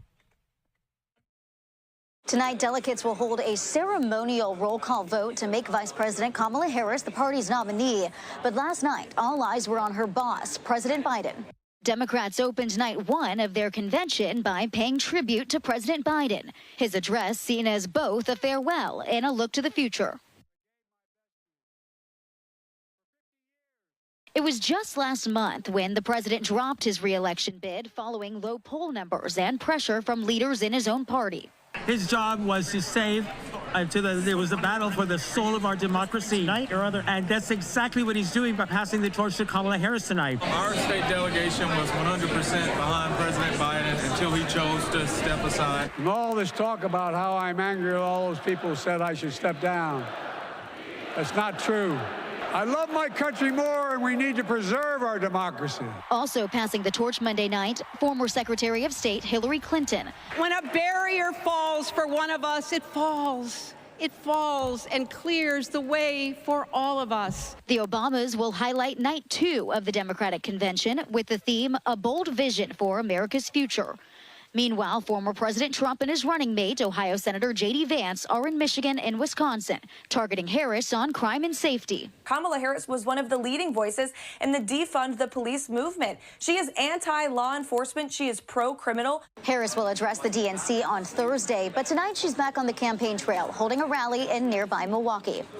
In Chicago, Rebecca Castor, Fox News. All right, thank you so much for that, Rebecca Castor. Of course, we'll have all of the speakers from the DNC here on Live Now from Fox. We'll also make sure to stream in full Kamala Harris alongside Tim Walz at that campaign rally as well on another stream. You can watch it on our YouTube page, Live Now from Fox. Continuing, though, our coverage on night 2 of the Democratic National Convention, the economy continues to be a top issue ahead of this 2024 election. We polled you, the viewer, last night, and you agree that's why both Harris and Trump, they're keeping their focus on the economy. For more on this, let's bring into the conversation right now Barron's Ideas editor Matt Peterson. Matt, thank you so much for joining us here on Live Now from Fox, and we're expecting to hear from Harris in the coming days.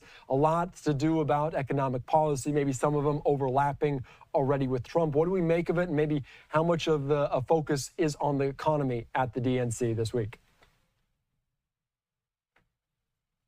Thanks for having me. There hasn't been too much focus on the economy yet, but tonight that should change. Yesterday was a lot about celebrating President Biden. We heard his big speech, which sounded a lot like a State of the Union, telling us all the great things that he has done for the country. But now they're bringing in the big guns. They're bringing in Barack and Michelle Obama to talk about what voters are going to get out of this Harris administration that they're being offered. And so they are going to spin probably a positive economic message that Harris is going to come in and help your family deal with all these troubles that voters have been frustrated with over the past couple of years. No, that is a very, very good point. And of course, maybe some of the conversations overlapping between Kamala Harris and Donald Trump. But let's talk about maybe how Harris's economic proposals differ from Biden's strategy. Maybe do you see much daylight between those two? A little bit, although Harris is making a pretty big effort not to stray too far. But over the past week or so, she's actually started to roll out some of her economic vision. And this includes a couple of big things. It means lowering taxes for families with children and giving out cash to families in the first year that they have a kid, doing some things to try to reduce housing prices, and taking the fight to corporations that Harris sees as responsible for corporate greed. President Biden has talked a little bit about some of those things. They're not totally different from what he's doing, but the emphasis is pretty different from Harris on those issues. All right, that is very, very interesting. And of course, when it was Trump versus Biden, now a very different scene with Harris against Trump as well. And I do want to put up just this images, and it was talking about no tax on tips, and that is what both candidates really claiming. And let's ask about this. Does that really show much of a focus both talking about personal finances. Maybe do you see any maybe similarities between their conversations about this, and maybe the fact that they both are talking about no tax on tips? Does that really show the emphasis on the economy heading into November? Absolutely it does, and particularly the working vote. That's what this is. This is an attempt to get as Trump likes to say, the caddies and the drivers and the waitresses to try to vote for him. And, obviously Harris wants to compete for those same sets of voters. Trump is also heading out to Las Vegas soon, where he's hoping to drum up more working class support. I mean, both of the candidates understand that this is their path to victory. Harris is being pretty direct about how she wants to raise taxes on wealth, on investors.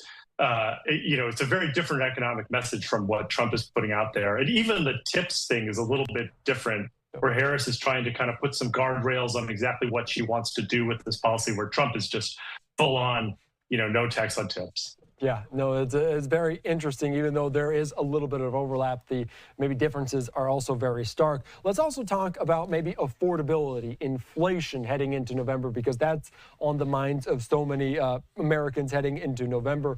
Do you think that will still be a conversation, and maybe how do you think the conversation might shift as we get closer to the election?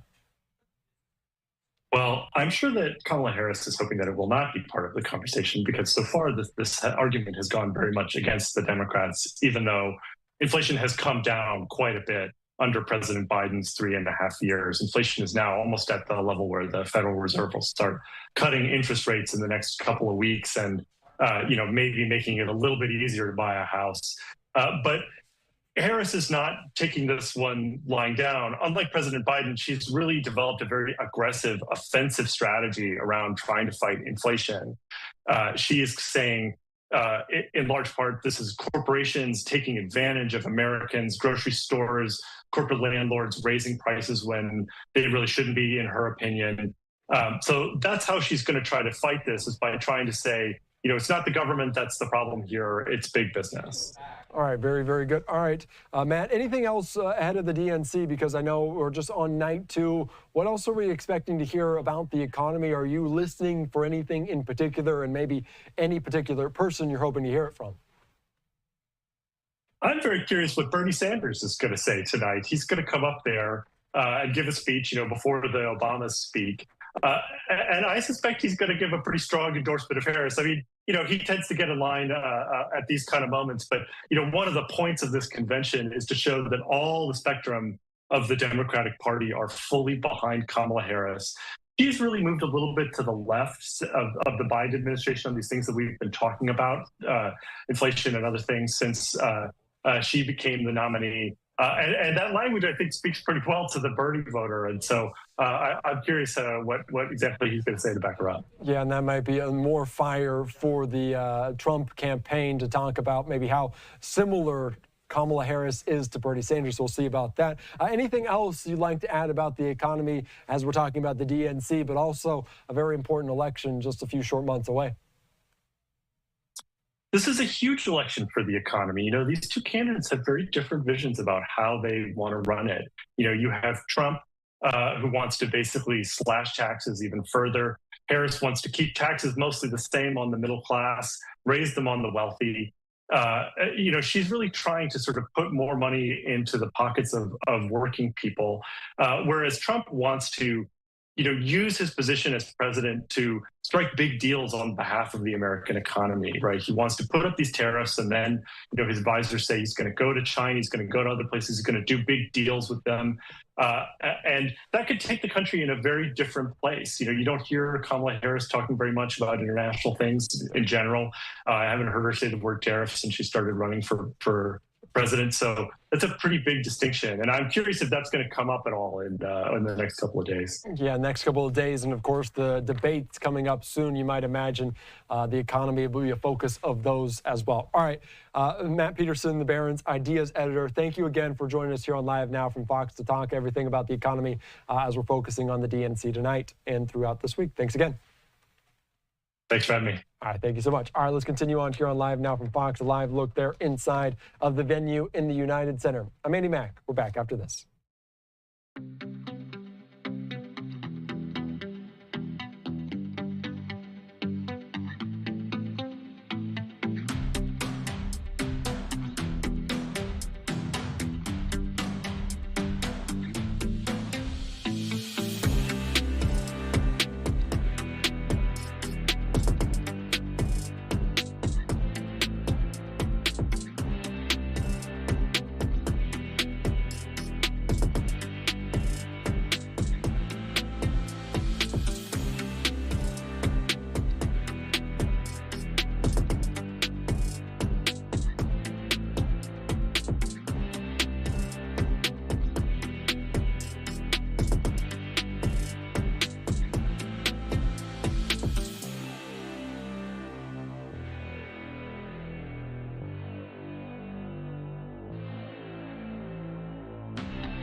All right, welcome back in here to Live Now from Fox. I'm Andy Mack. Thank you so much for joining us. Just past 4:30 Central Time, 5:30 East Coast time, as we're following the latest with night 2 of the Democratic National Convention. The theme is a bold vision for America's future. The headliner, former President Barack Obama. But we're also expecting to hear from the governor of Illinois, J.B. Pritzker. Let's take you right now, though, out to a press conference with the senator from Illinois, Dick Durbin. He is talking alongside lawmakers discussing Biden's executive action, expanding work permits and legal status for long-term immigrants. Let's listen into this here on Live Now from Fox. Still has not been enacted into law, but it inspired Barack Obama to create DACA. And because of DACA, some 800,000 people in the United States were given a chance to live without fear of deportation.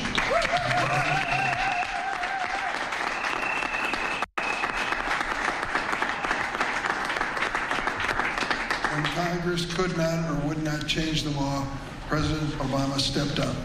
And we still understand that we're vulnerable on the DACA program, but it has created so much hope and so much opportunity in this country. So a similar situation faces us now. That's why in March, I led a group of 19 Senate Democrats asking President Biden to protect immigrants with deep roots in America, including dreamers and the spouses of U.S. citizens. A few weeks later, President Joe Biden responded, taking action to protect immigrants who've been here for decades. They've been paying their taxes and contributing to all our communities, and we're damn lucky to have them. The president is helping America with non-citizen spouses keep their families together.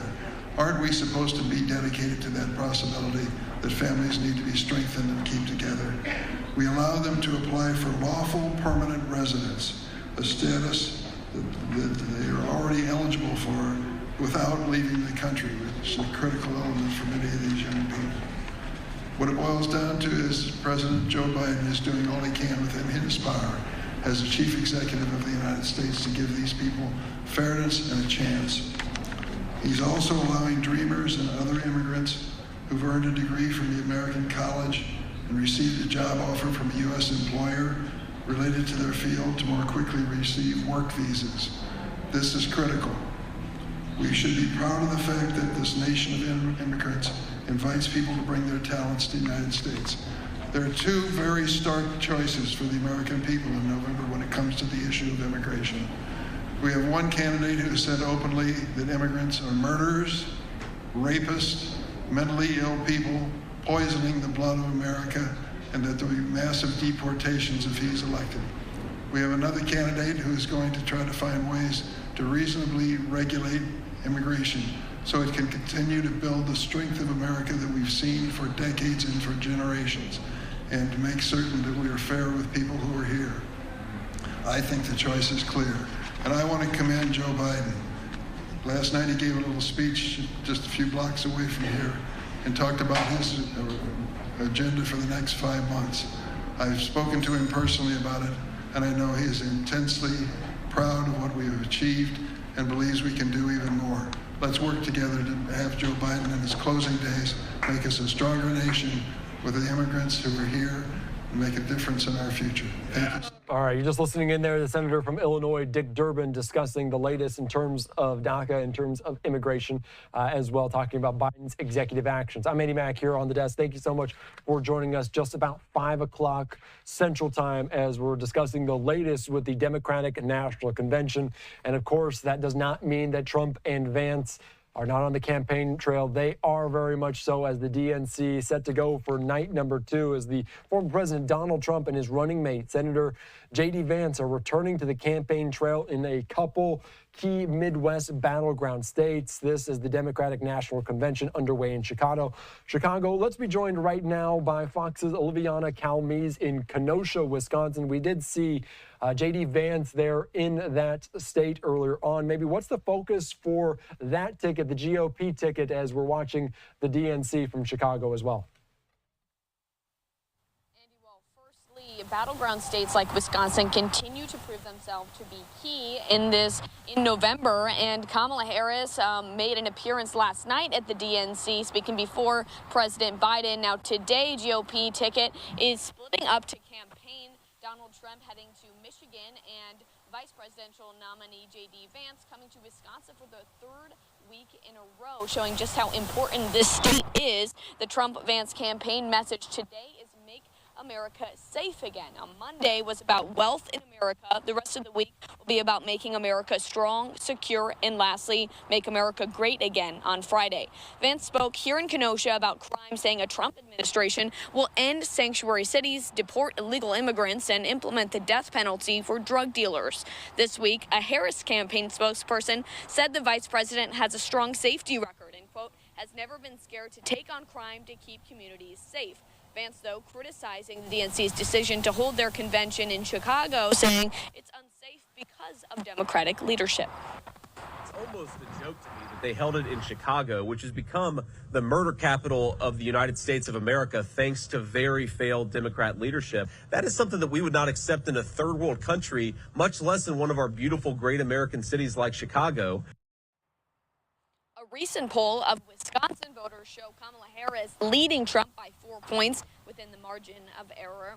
Now, Wisconsin has been close in the last two presidential elections, with Trump winning in 2016, but Biden in 2020. We know tonight Vice President Kamala Harris and her running mate Tim Walz will step away from the convention to visit Milwaukee to speak. Andy. All right, Oliviana, thank you so much. I appreciate your time here on Live Now from Fox. We're monitoring it all throughout the evening hours and closing in on November. We appreciate it. All right, thank you so much. All right, let's continue on here on Live Now from Fox. A live look there inside of the United Center as the speakers will slowly take the stage, headlined by the former President Barack Obama later on tonight. I'm Andy Mack. We're back after this.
All right, welcome back in here to Live Now from Fox. I'm Andy Mack. Thank you so much for joining us. A couple of live pictures there in Chicago, Illinois, as we're following night 2 of the DNC with the Obamas taking the stage. Also, the governor of Illinois, J.B. Pritzker. Let's take you back out to this earlier event with other lawmakers from Illinois, including the Senator Dick Durbin, but also Chicago Mayor Brandon Johnson, talking about Biden's executive actions related to immigration and DACA. Let's listen in to some of these remarks from just a bit ago here on Live Now. Wow, well, good afternoon, everyone. Thank you so much for cleaning up your language. He said the greatest freaking city in the world, but the way we are partying in Chicago as we prepare to make history by sending some champions and Vice President Kamala Harris and Governor Walz to the White House, I'm gonna tell you, we're gonna do a lot of partying tonight, and we might release a few expletives to the people who are trying to stop us from transforming this country. But I'm grateful that we have so many great leaders who understand this assignment. And so I'm honored that we are here today to celebrate, because it really is a celebration. And I want to thank the American Business Immigrant Coalition for bringing us all together, as well as my fellow elected officials that are with me today, and all the national leaders. Thank you to Speaker Welch, to my wonderful esteemed Congresswoman, Delia Ramirez. But most of all, I want to express my gratitude for President Biden, the Biden-Harris administration, because they've worked to achieve what I believe is a substantial win by providing the biggest immigration policy victory since the implementation of DACA. And that's why it's so critical that we have people who understand the importance of what our country is all about. And so I'm grateful that we can provide relief for the people who are leaving, as well as living and working here, as they continue to contribute to strengthen our economy.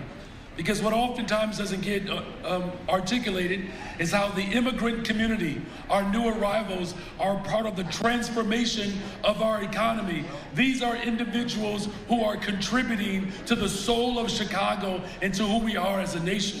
And so I'm proud that we join Cities for Action, the Resurrection Project, and ABIC, as well as 40 mayors from cities across the nation, to sign a letter encouraging President Biden to provide this relief. This order keeps families together.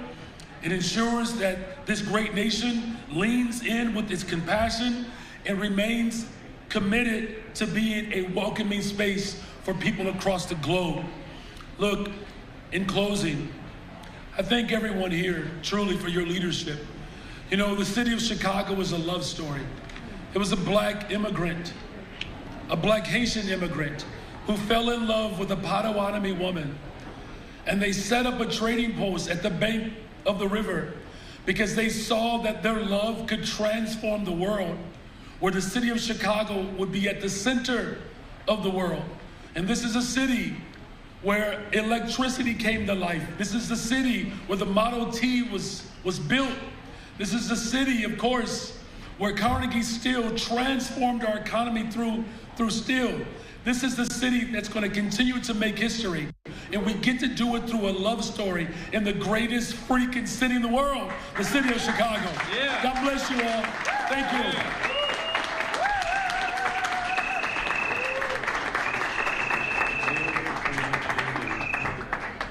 Good afternoon. That's a tough act to follow. I am Mark Denzer, President and CEO of the Illinois Manufacturers Association, a member of IBEC.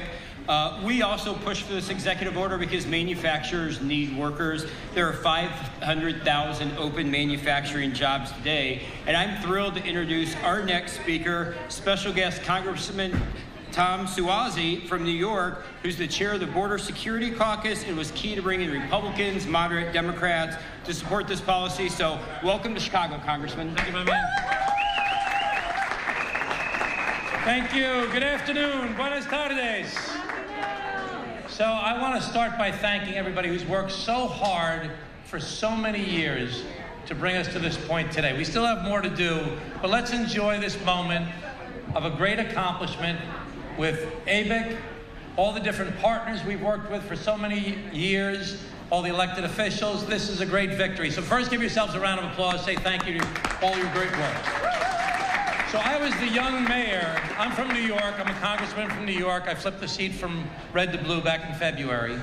And I was the young mayor of my hometown, a little small place, Glen Cove, Long Island. Not Glen Cove, Glen Cove, Long Island. And 30 years ago, 1994, when I was the mayor, we had newcomers from Central and South America gathering on street corners, looking for work every day. And our community was divided. And some people were saying, get those people out of here. And other people were saying, hey, these poor guys are trying to come to America and live the American dream the same as your family. My father was born in Italy. I'm a first-generation American. And so when thinking about this issue, I've always relied on a basic American principle. Number one, all men and women are created equal. It's not that all men and women with a green card are created equal, or all men and women with a passport are created equal, or all men and women from a certain country or a certain language are created equal. Everyone is created equal and is a human being entitled to human respect and dignity. And too often, this debate over immigration becomes an excuse for racism. And we can't let that happen. And when you hear about families being divided, think about it. I was the mayor 30 years ago. Guys were gathering on the street corner. We set up the first day worker shape-up center anywhere on the East Coast of the United States of America. And guys who got hired for the day and didn't get paid, we'd go out and fight to make sure they got paid. People who didn't get hired that day, you could stay and learn to speak English, you could learn a job skill, you could learn how to become more and more part of our community. We had a great partnership between the city of Glen Cove, I was the mayor of, Catholic Charities, and La Fuerza Unida, a Latino advocacy group. 30 years later, today, those same guys on the street corner have their own houses, they have their own businesses, they sent their kids to school with my kids. Those are the people we're talking about. We're talking about kids that went to school with my daughter, that learned the Pledge of Allegiance together, that graduated from high school. I know there's one kid I always remember. He graduated from high school with my daughter. He went to college. He got a degree in biomedical engineering. He got a master's degree in biomedical engineering. He's trying to get a PhD in biomedical engineering, but he can't travel freely because he doesn't have the proper documentation. These are human beings. When you hear about mixed families, like Yadira's, I think she's left already, but when you have mixed families where you got a spouse that's maybe a green card holder or a citizen, and somebody else who's undocumented, or a child that's a citizen, or someone else that's a dreamer. And think about it, 30 years later, they're living with this anxiety. What's gonna happen to my mom or dad? What's gonna happen to my family when I hear these threats like deportation camps from Donald Trump? So this is a great accomplishment that only happened because people work together to find common ground. People talk about the border crisis in America. You know what's worse than the border crisis? The Washington, D.C. crisis. That they have failed for 30 years, 37 years, to actually pass legislation. So we need to take this small victory that will change people's lives and build more of our coalition. Put together business and badges and the Bible and advocacy groups and everybody working together to try and really solve this problem. All right, you've been listening there to Democratic Congressman from New York, Tom Swazi, talking with other fellow Democrats about the issue of immigration ahead of night 2 of the Democratic National Convention. I'm Andrew Kraft. Thanks for being with us. We're about to embark on night 2. Just like night 1, you're going to watch all of these speakers from start to finish. The theme tonight, a bold vision for America's future. We'll be also bringing on a panel in just a moment here to go over some of last night's highlights, President Biden's speech, also remarks from Hillary Clinton, AOC, and that surprise appearance by Vice President Kamala Harris. Let's get out, though, to inside the United Center there in the Windy City with our friend Fox's Connor Hansen with a preview of what's in store tonight. He joins me now live. Connor, good to see you here, man. You have been following this very, very closely. What is in store tonight? Well, Andrew, after an absolutely packed first night of the convention, delegates hearing from Vice President Harris, as you mentioned, a surprise, then Hillary Clinton, eventually President Biden. Democrats have another big night, rolling out even more of its stars. What you're going to see tonight is the broad, diverse, deep coalition of support for President Biden and the Harris-Walz ticket. Senators Chuck Schumer and Bernie Sanders, Illinois Governor J.B. Pritzker, and the most anticipated speakers, Barack and Michelle Obama, are all on the list. Heading into November, we know still to this day that we are the underdog campaign. We are not taking any single day for granted. The Obamas helped raise tens of millions of dollars for President Biden before he dropped out of the race, and their early endorsement of Kamala Harris provided a big boost to her campaign. Security has been beefed up around the DNC. More barricades were added Tuesday after several pro-Palestine protesters briefly breached some security fencing on Monday. At least 13 people were arrested. Moving forward, we do expect to see more protest, more demonstrative tactics. Again, we're up to the challenge. The city is up to the challenge. Former President Trump and JD Vance are on the campaign trail again today, focusing on crime and public safety. What we have in Kamala Harris is a person who has said that she wants to defund the police. And Democrats are planning to hold a ceremonial vote for Vice President Harris to be the nominee from the Democratic Party, but she is heading to nearby Milwaukee for a rally. It's her third visit there since her campaign started. Andrew? Yeah, Connor, I think that's so interesting. The Harris-Walz ticket traveling not too far to Milwaukee tonight. They're at the Fiserv Forum. I'm going to remind the viewers, the Fiserv Forum, that was the venue for the RNC. What's behind that?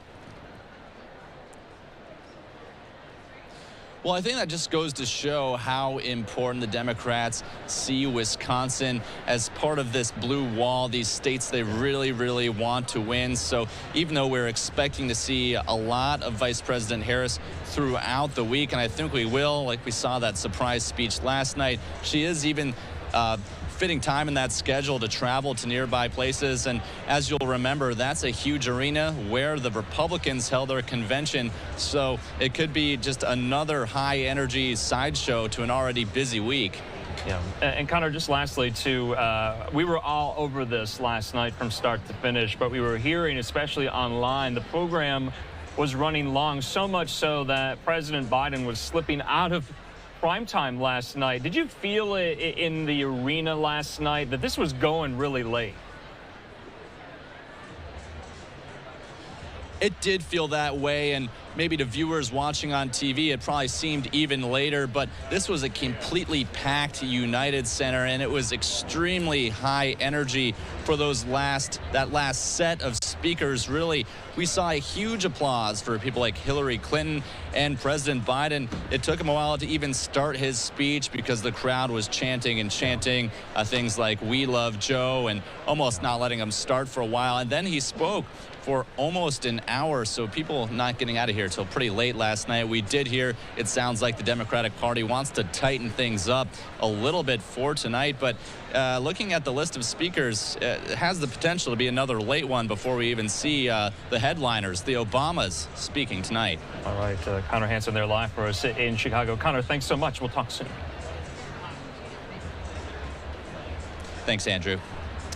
All right, in the meantime here, we're going to be relying on Connor Hansen's reporting all throughout the course of the week. But it is 3 o'clock, top of a new hour here on Live Now from Fox, and we are just getting started. We have a lot in store, previewing night 2 of the Democratic National Convention there in Chicago. And the theme tonight is a bold vision for America's future. We have a live picture both outside the United Center and inside as well, as the delegates are about to stream in there to the arena. So we're going to get some of our panelists set up here talking about the political implications of last night, some of the party dynamics going into tonight as well here. I wanted to read this statement because I thought this was interesting today, talking about how long the program went last night. This is according to convention officials. They say, quote, "Because of the raucous applause interrupting speaker after speaker,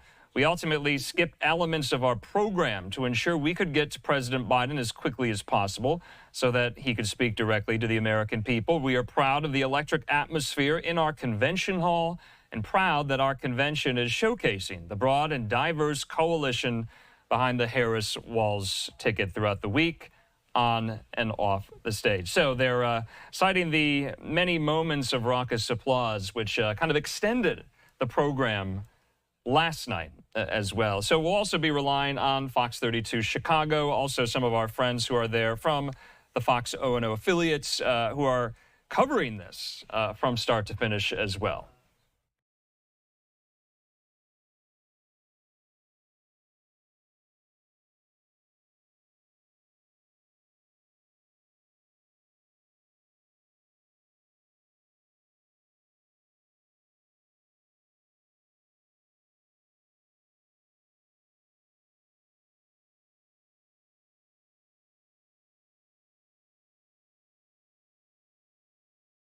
And in the meantime here, we do want to listen a little bit more to some of our Fox 32 Chicago folks there as they are covering all the angles outside especially of the DNC on this night too, including some of these protests that we have seen, also bomb threats, bomb scares, some of the hotels in the area. Let's listen.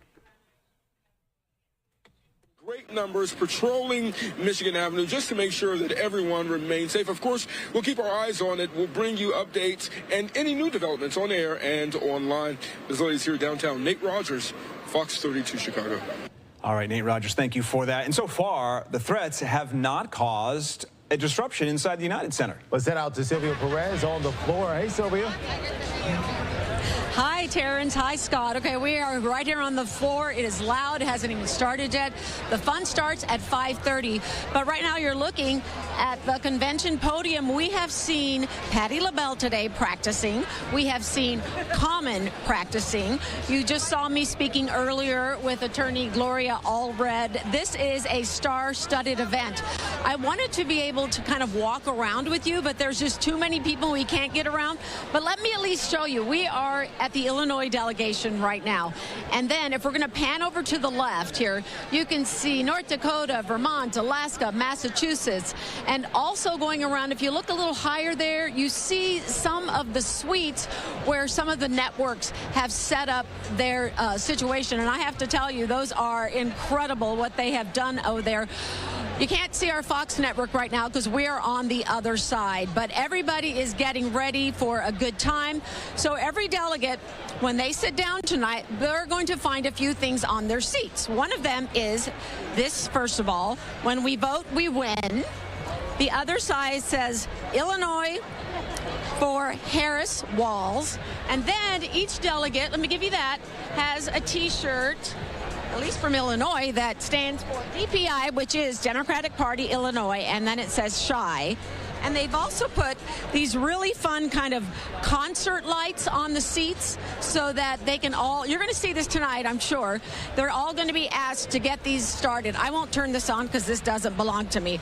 But we have Barack Obama, Michelle Obama, Governor Pritzker. They're going to be speaking tonight. And I want you guys to know this is kind of a homecoming for me because I was here in the same spot in 1996, and I have proof. Yeah, this is Sylvia, 1996 Democratic National Convention right here in Chicago. The hair and all, trust me, my kids make fun of me, but that, I promise, that truly was in fashion back then. But we'll be coming back out to you guys at about 5:30 to see what we can find to share with you once again. In the meantime, Sylvia Perez, Fox 32 Chicago, back to you. Do you like that? Paris. Sylvia, one other thing I wonder if you did in '96 was this, the Macarena. That's the lasting image from that event. Yes. You know, that was in style.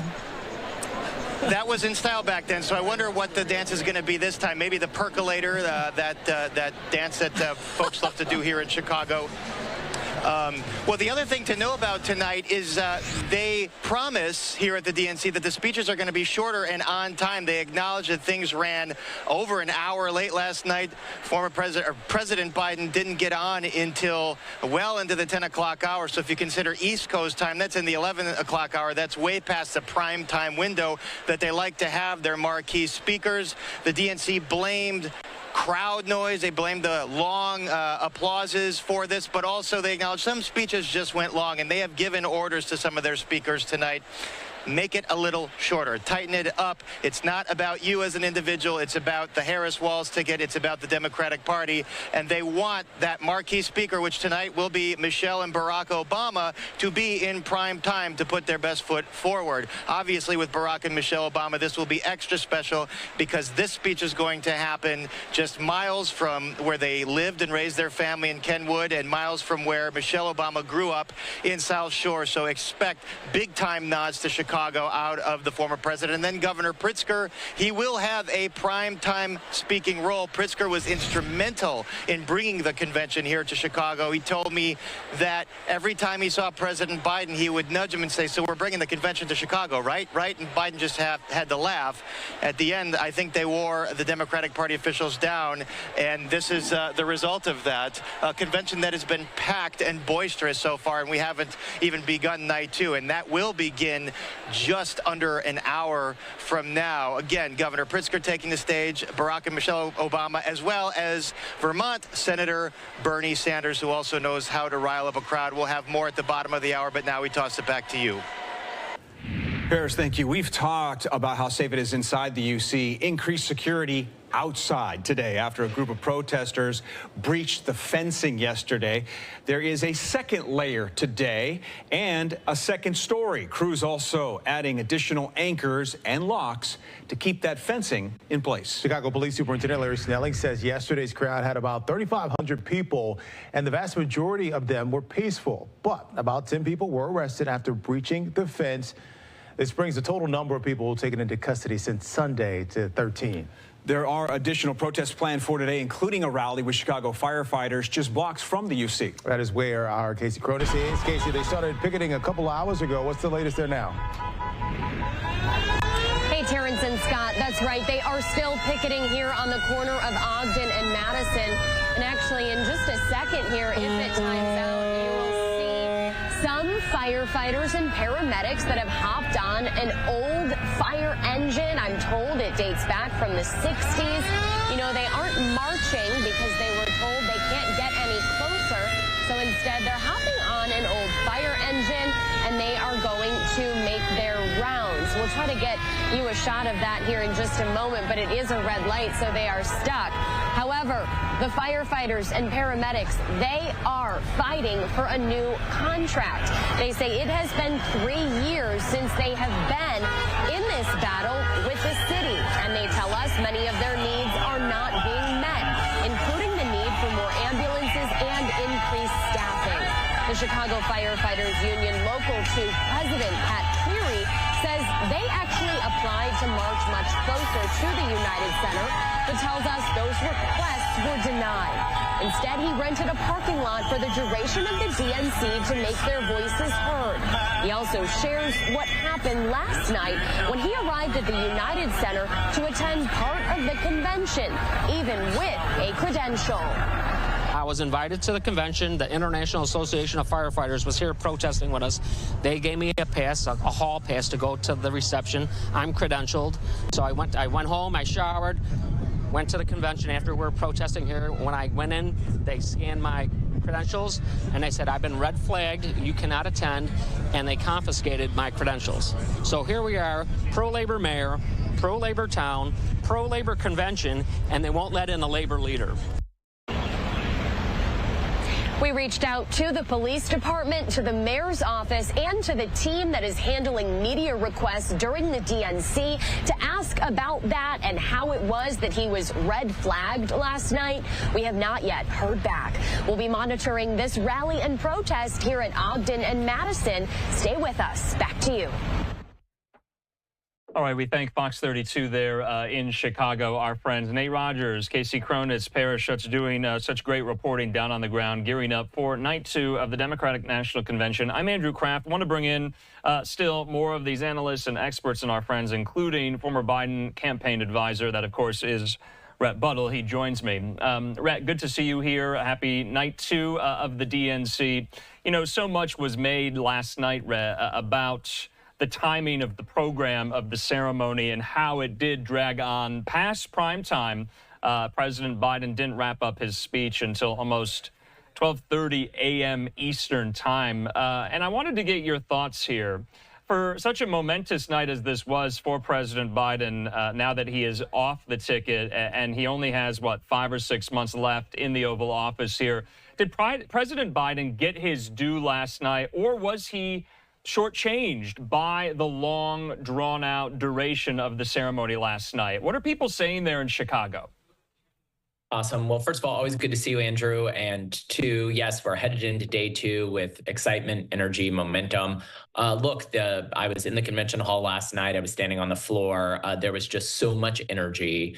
So everyone is really excited, I think, about the Harris-Walz ticket and just, the future that we're seeing before us. Look, part of the reason the conversation was so delayed is because there was so much celebration happening, right? And so, people were clapping and, very, very excited. And so the speakers were really ended up taking more time than I think allowed. And, that celebration continued. I was in that venue. People stayed to the bitter end. I'm continuing to receive text messages from people who said, look, I stayed up late to hear from President Biden. And I think President Biden did a few things. One is he talked about, his historic record, building us back from COVID and really creating an economy and building interlasting international alliances that are going to be important for the future. And then he really talked about how Kamala Harris has been a partner to him in doing all of that important work and really made the case for her that she's ready and she's fit to be for office. And obviously that was always the case when he selected her. But now having spent 4 years by his side doing this work, both on the international stage as well as here at home, really made the case that Kamala Harris and her running mate, Tim Walz, are ready to assume the presidency. Red, I wanted to ask you as well. There was like 4.5 minutes of applause from the time Biden came out to the time he actually, started delivering his remarks. He said this, quote, "I love the job, but I love my country more." He says, "I love my country more." He said, and all this talk about how I'm angry at all those people who said I should step down, it's not true. So, what kind of President Biden was on the stage last night? Did he seem at peace with this decision? There have been a lot of reports that he was really angry about this decision, that he was forced into this decision here. But was President Biden on the stage there in Chicago at peace with the decision finally? I mean, tears in his eyes. He was introduced by his daughter, Ashley Biden. So many tears among so many of the delegates and his family members waiting and watching and listening here. It was emotional. Yeah, listen, you saw Joe Biden in best form last night. It's just who he is. And obviously I had the pleasure of, serving, the Biden campaign and working, with the president and the team when we were running for election. And you saw the best of him last night. He's always honest. He's always candid, and I think, in the past people say he's too honest and he's too candid, but he really put his heart out there last night. He talked about how he loves his country more. There was such an important theme in his speech last night, which was really around democracy. And this whole idea about where we were 4 years ago and how America had kind of, people were starting to question our role of leadership in the world. And the work that he has done over the last 4 years with Kamala Harris by his side to really bring America back to the front of the leadership stage. It's so important. And it's such a track record of Joe Biden and his administration. It was really powerful to watch Ashley Biden introduce him last night, to just talk about the sort of man he is, to hear Joe Biden, who's been a wonderful First Lady of the United States, to really characterize Joe Biden and who he is. And look, this is a party who knows Joe Biden. They love Joe Biden. And folks are just eternally grateful, I think, for someone who, probably could have wrote off much sooner, but felt a lot of conviction 4 years ago that he needed to defeat Donald Trump to really restore the soul of this nation, as he would say. And so Joe Biden has really put us on a path, and I think he's put a nice glideway in path and made a strong endorsement and a strong case, quite frankly, to the American people for a Kamala Harris presidency. Yeah, what other speeches struck out to you last night? You were in the room. What really got the crowd going? We were showing them from start to finish. It seemed like Hillary Clinton and Alexandria Ocasio-Cortez got a lot of very strong applause lines here, especially talking about the role women have played in the run-up to last night and tonight here within the Democratic Party. That was a theme, too. May not have been as explicit, but it was there. Yeah, look, I think one of the things that was impressive about 2020 in the campaign was the Democratic Party was able to build a broad constituency, right? And so you had everything from, working class voters to, people in African-American and Latino community all coming together saying, this is the sort of direction we want to take our country. We want to restore the sort of the country. And you saw that reflected in the speakers last night. As you said, we had Alexandria Cortez, who's from the more progressive, side of the party, really talk about, the things that are important to her.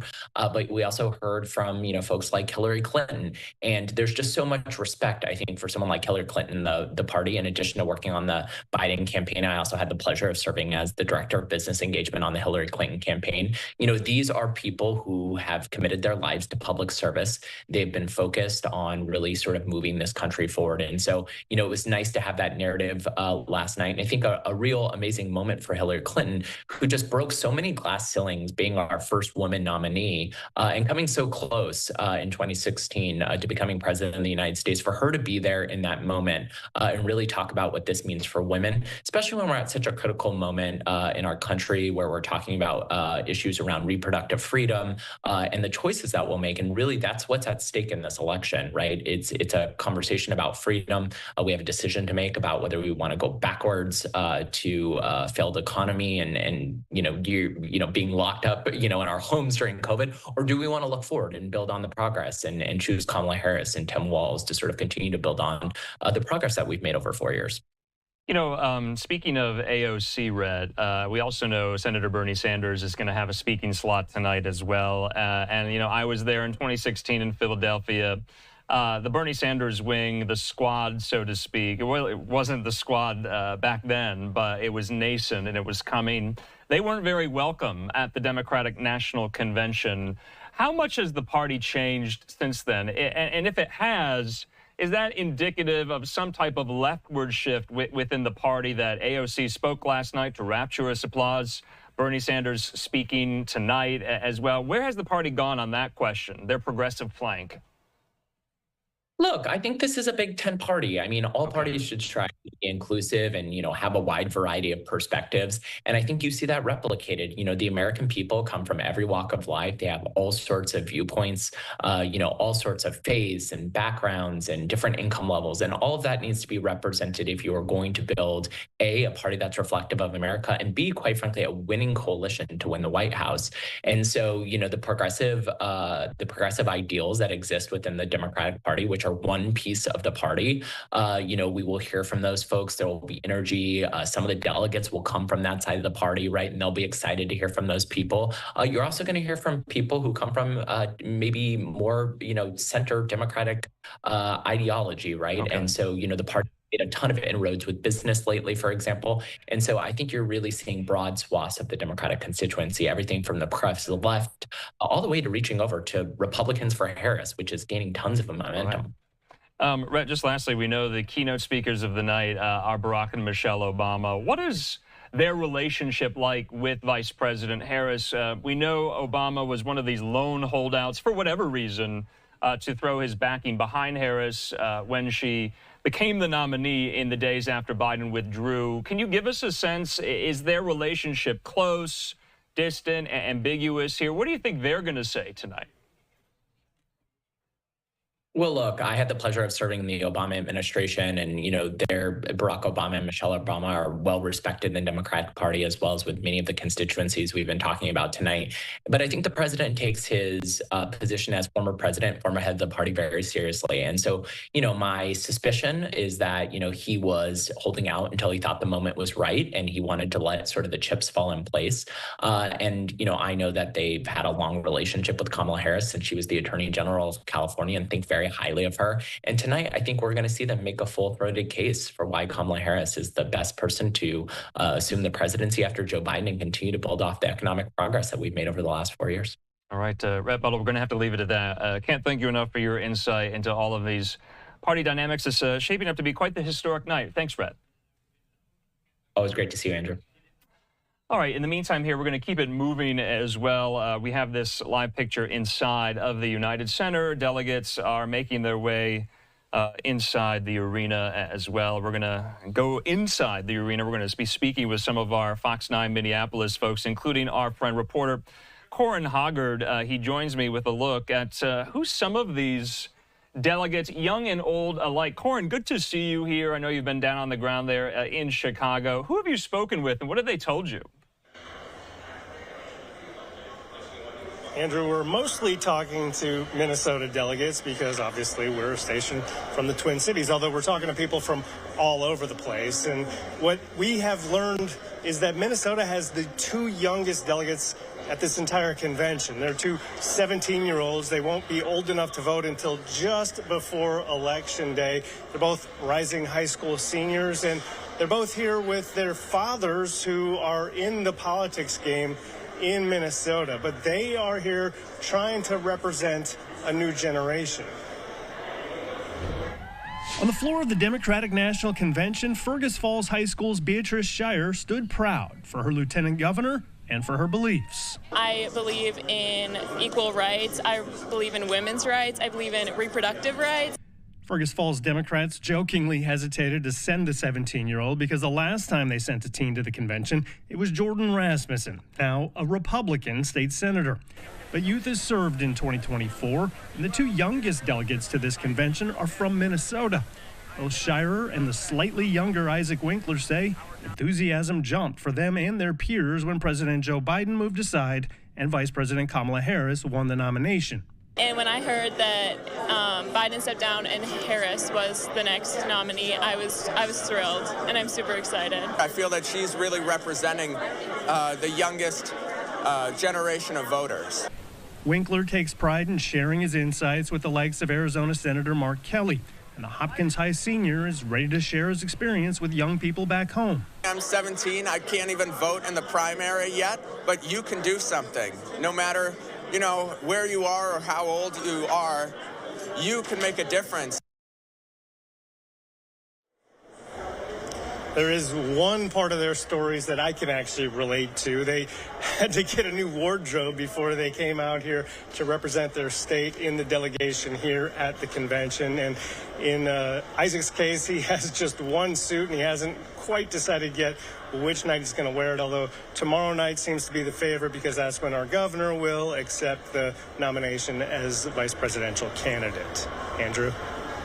All right, yes, of course, Corin, the Minnesota angle front and center all week there in Chicago. Corin, thanks so much for bringing us this story. We'll talk soon. All right, Andrew. See you later. All right, in the meantime here, we're just getting started. We're almost at the bottom of the hour. Now, there had been some reports that possibly the ceremony might start a little earlier tonight due to the length of the ceremony last night as well. You watched it live, President Biden not taking the stage till well after 11 p.m. Eastern time. He spoke for some 30-plus minutes, and this was being described to us here at Live Now by people down on the ground who report on this each and every day. A swan song of sorts, maybe one of the last moments President Biden can have such a venue to address such a large audience there as well. We have this live picture still inside of the United Center. We're going to be keeping bringing in so many of these reporters who cover politics each and every day, including our friend at the Associated Press, Meg Kennard. She's inside the United Center. She's gearing up for night 2 of the DNC, and she joins me. Meg, good to see you here. I know you've been running around like crazy, filing so many reports from the DNC. First question to you, Meg, though, is this.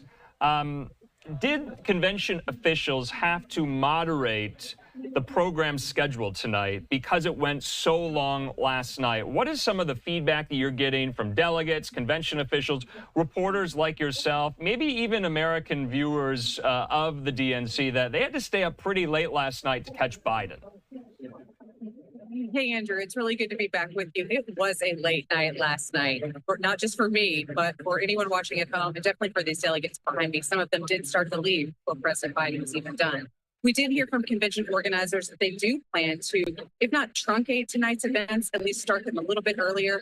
And they've asked speakers to keep their remarks concise, to kind of keep the program moving along. It's not like there were a lot of lulls in last night's program, but there were some lengthier remarks than I think we would have expected from some of the not headline speakers, and certainly reserving the chunk of the biggest amount of time for President Biden in that headline, prime time, farewell, politically speaking of sorts, speech that he gave. So there are plans to get things started. As you can see behind me, a lot of people are still filing in. Security lines here are very long, and a lot of delegates are staying some distance away from the United Center, and so they have to build in all kinds of time to getting here. So we'll see when we actually get things kicked off tonight.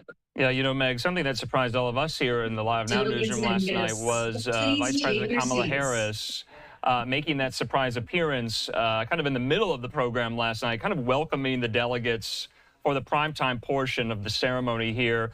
She's not going to be there tonight. Neither is Walz. They're hosting this big rally at the Fiserv Forum not too far away in Milwaukee. Of course, that was home to the RNC last month. What's the strategy? What's the play behind hosting a rally at the same time your own convention is taking place? It is interesting optics, that's for sure, to not be here during the night of the convention, but also to be going to that location, as you know, that's just close to the RNC. But I think that one of the things that Harris campaign strategists are likely thinking about is how many people are going to be able to get into the Fiserv Forum. That was a night that night after night. That was an arena that night after night we saw a lot of Republicans gathered for former President Donald Trump during his convention. Trump was there each night himself. And so I think for an optics perspective, it is going to be something that the Harris campaign, given all the momentum and purported apparent excitement that's surrounding their campaign at the moment, to be able to go to the same arena that recently hosted a lot of Republicans and to have, for her hopes, as many Democrats packed into that same space. That's a visual that she wants, particularly with sometimes Donald Trump often mentioning the crowds that he gathers and brings into areas. I would imagine she'd like to be able to talk about some numbers too. You know, I just want to bring up last night's theme. You know, it was very labor focused, but you also heard elements of the past harkening back to 2020, like the COVID-19 pandemic, the January 6th Capitol riot, also that video montage reminding news consumers of Donald Trump's legal problems and his conviction, of which he's going to be sentenced on September the 18th here. Was this a theme of looking backward or forward last night, Meg? How did people take some of those video montages and moments from some of the speakers, looking back on the last 4 years rather than ahead to the next 4?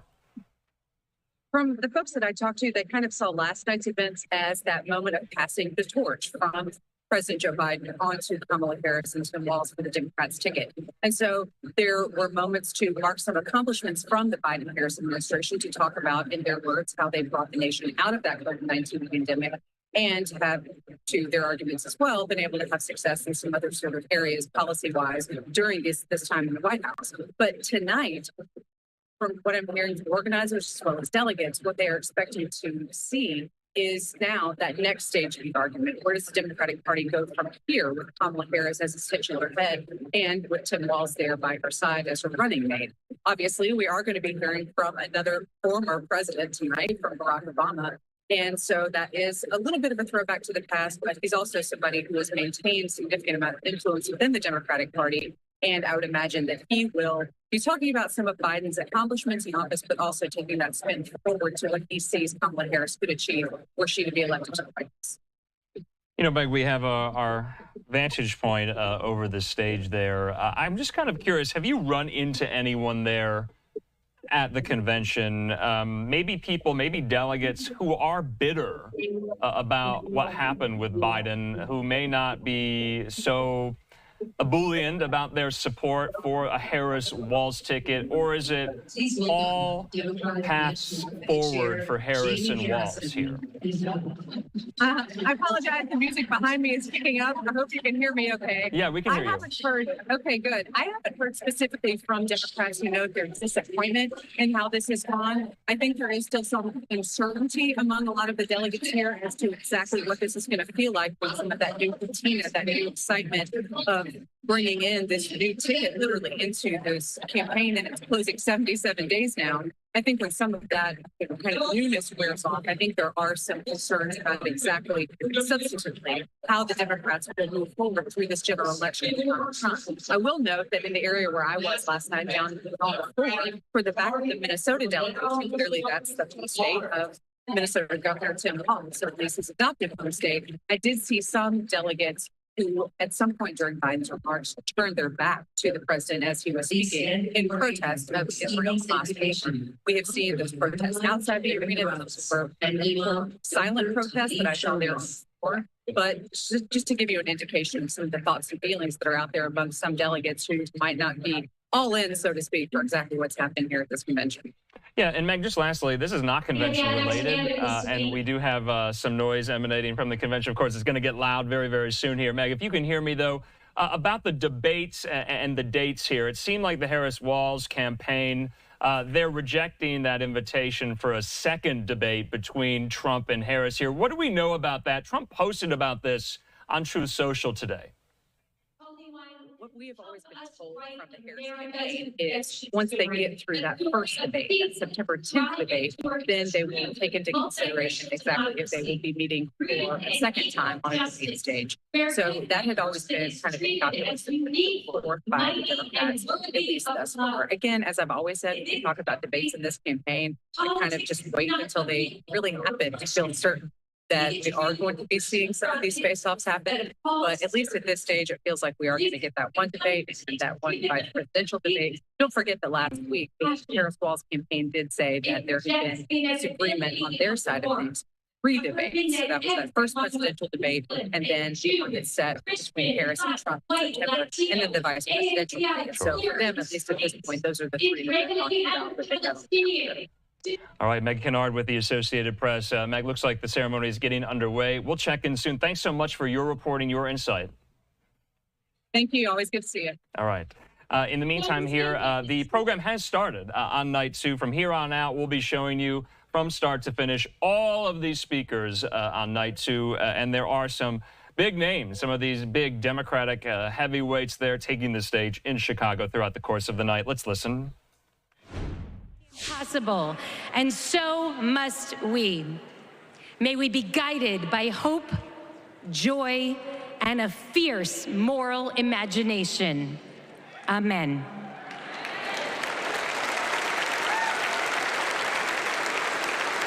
Greetings of peace. We pray that Almighty God, Allah, will bless this historic convention. Tonight, we build upon our pledge, one nation under God, indivisible, from Adam, created without racial, ethnic, or national identity, but the first identity, human. Bless us to embrace our shared identity and diverse expressions of life that contribute to the beauty and strength of our nation of nations, made up of people coming together from every land. E pluribus unum. In moving forward with a bold vision for the future, we pray it will reflect our nation's diversity and intrinsic nature to live together intelligently. Bless our leaders with wisdom to do the right thing, consistent with God's ways, to stand firm against inhumane acts, to treat all humans as the sacred creation of the Almighty. And may we remember the inalienable rights service members sacrifice to protect. That is the America we vote for. Amen. Amen.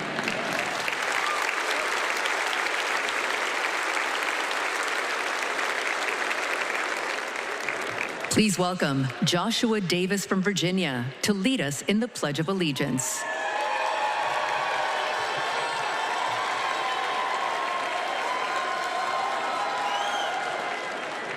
I pledge allegiance to the flag of the United States of America and to the republic for which it stands, one nation, under God, indivisible, with liberty and justice for all.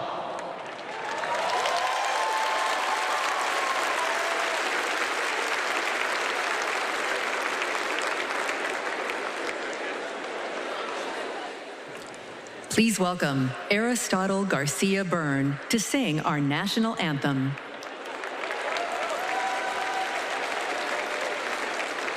Oh, say, can you see by the dawn's early light what so proudly we hailed at the twilight's last gleaming, whose broad stripes and bright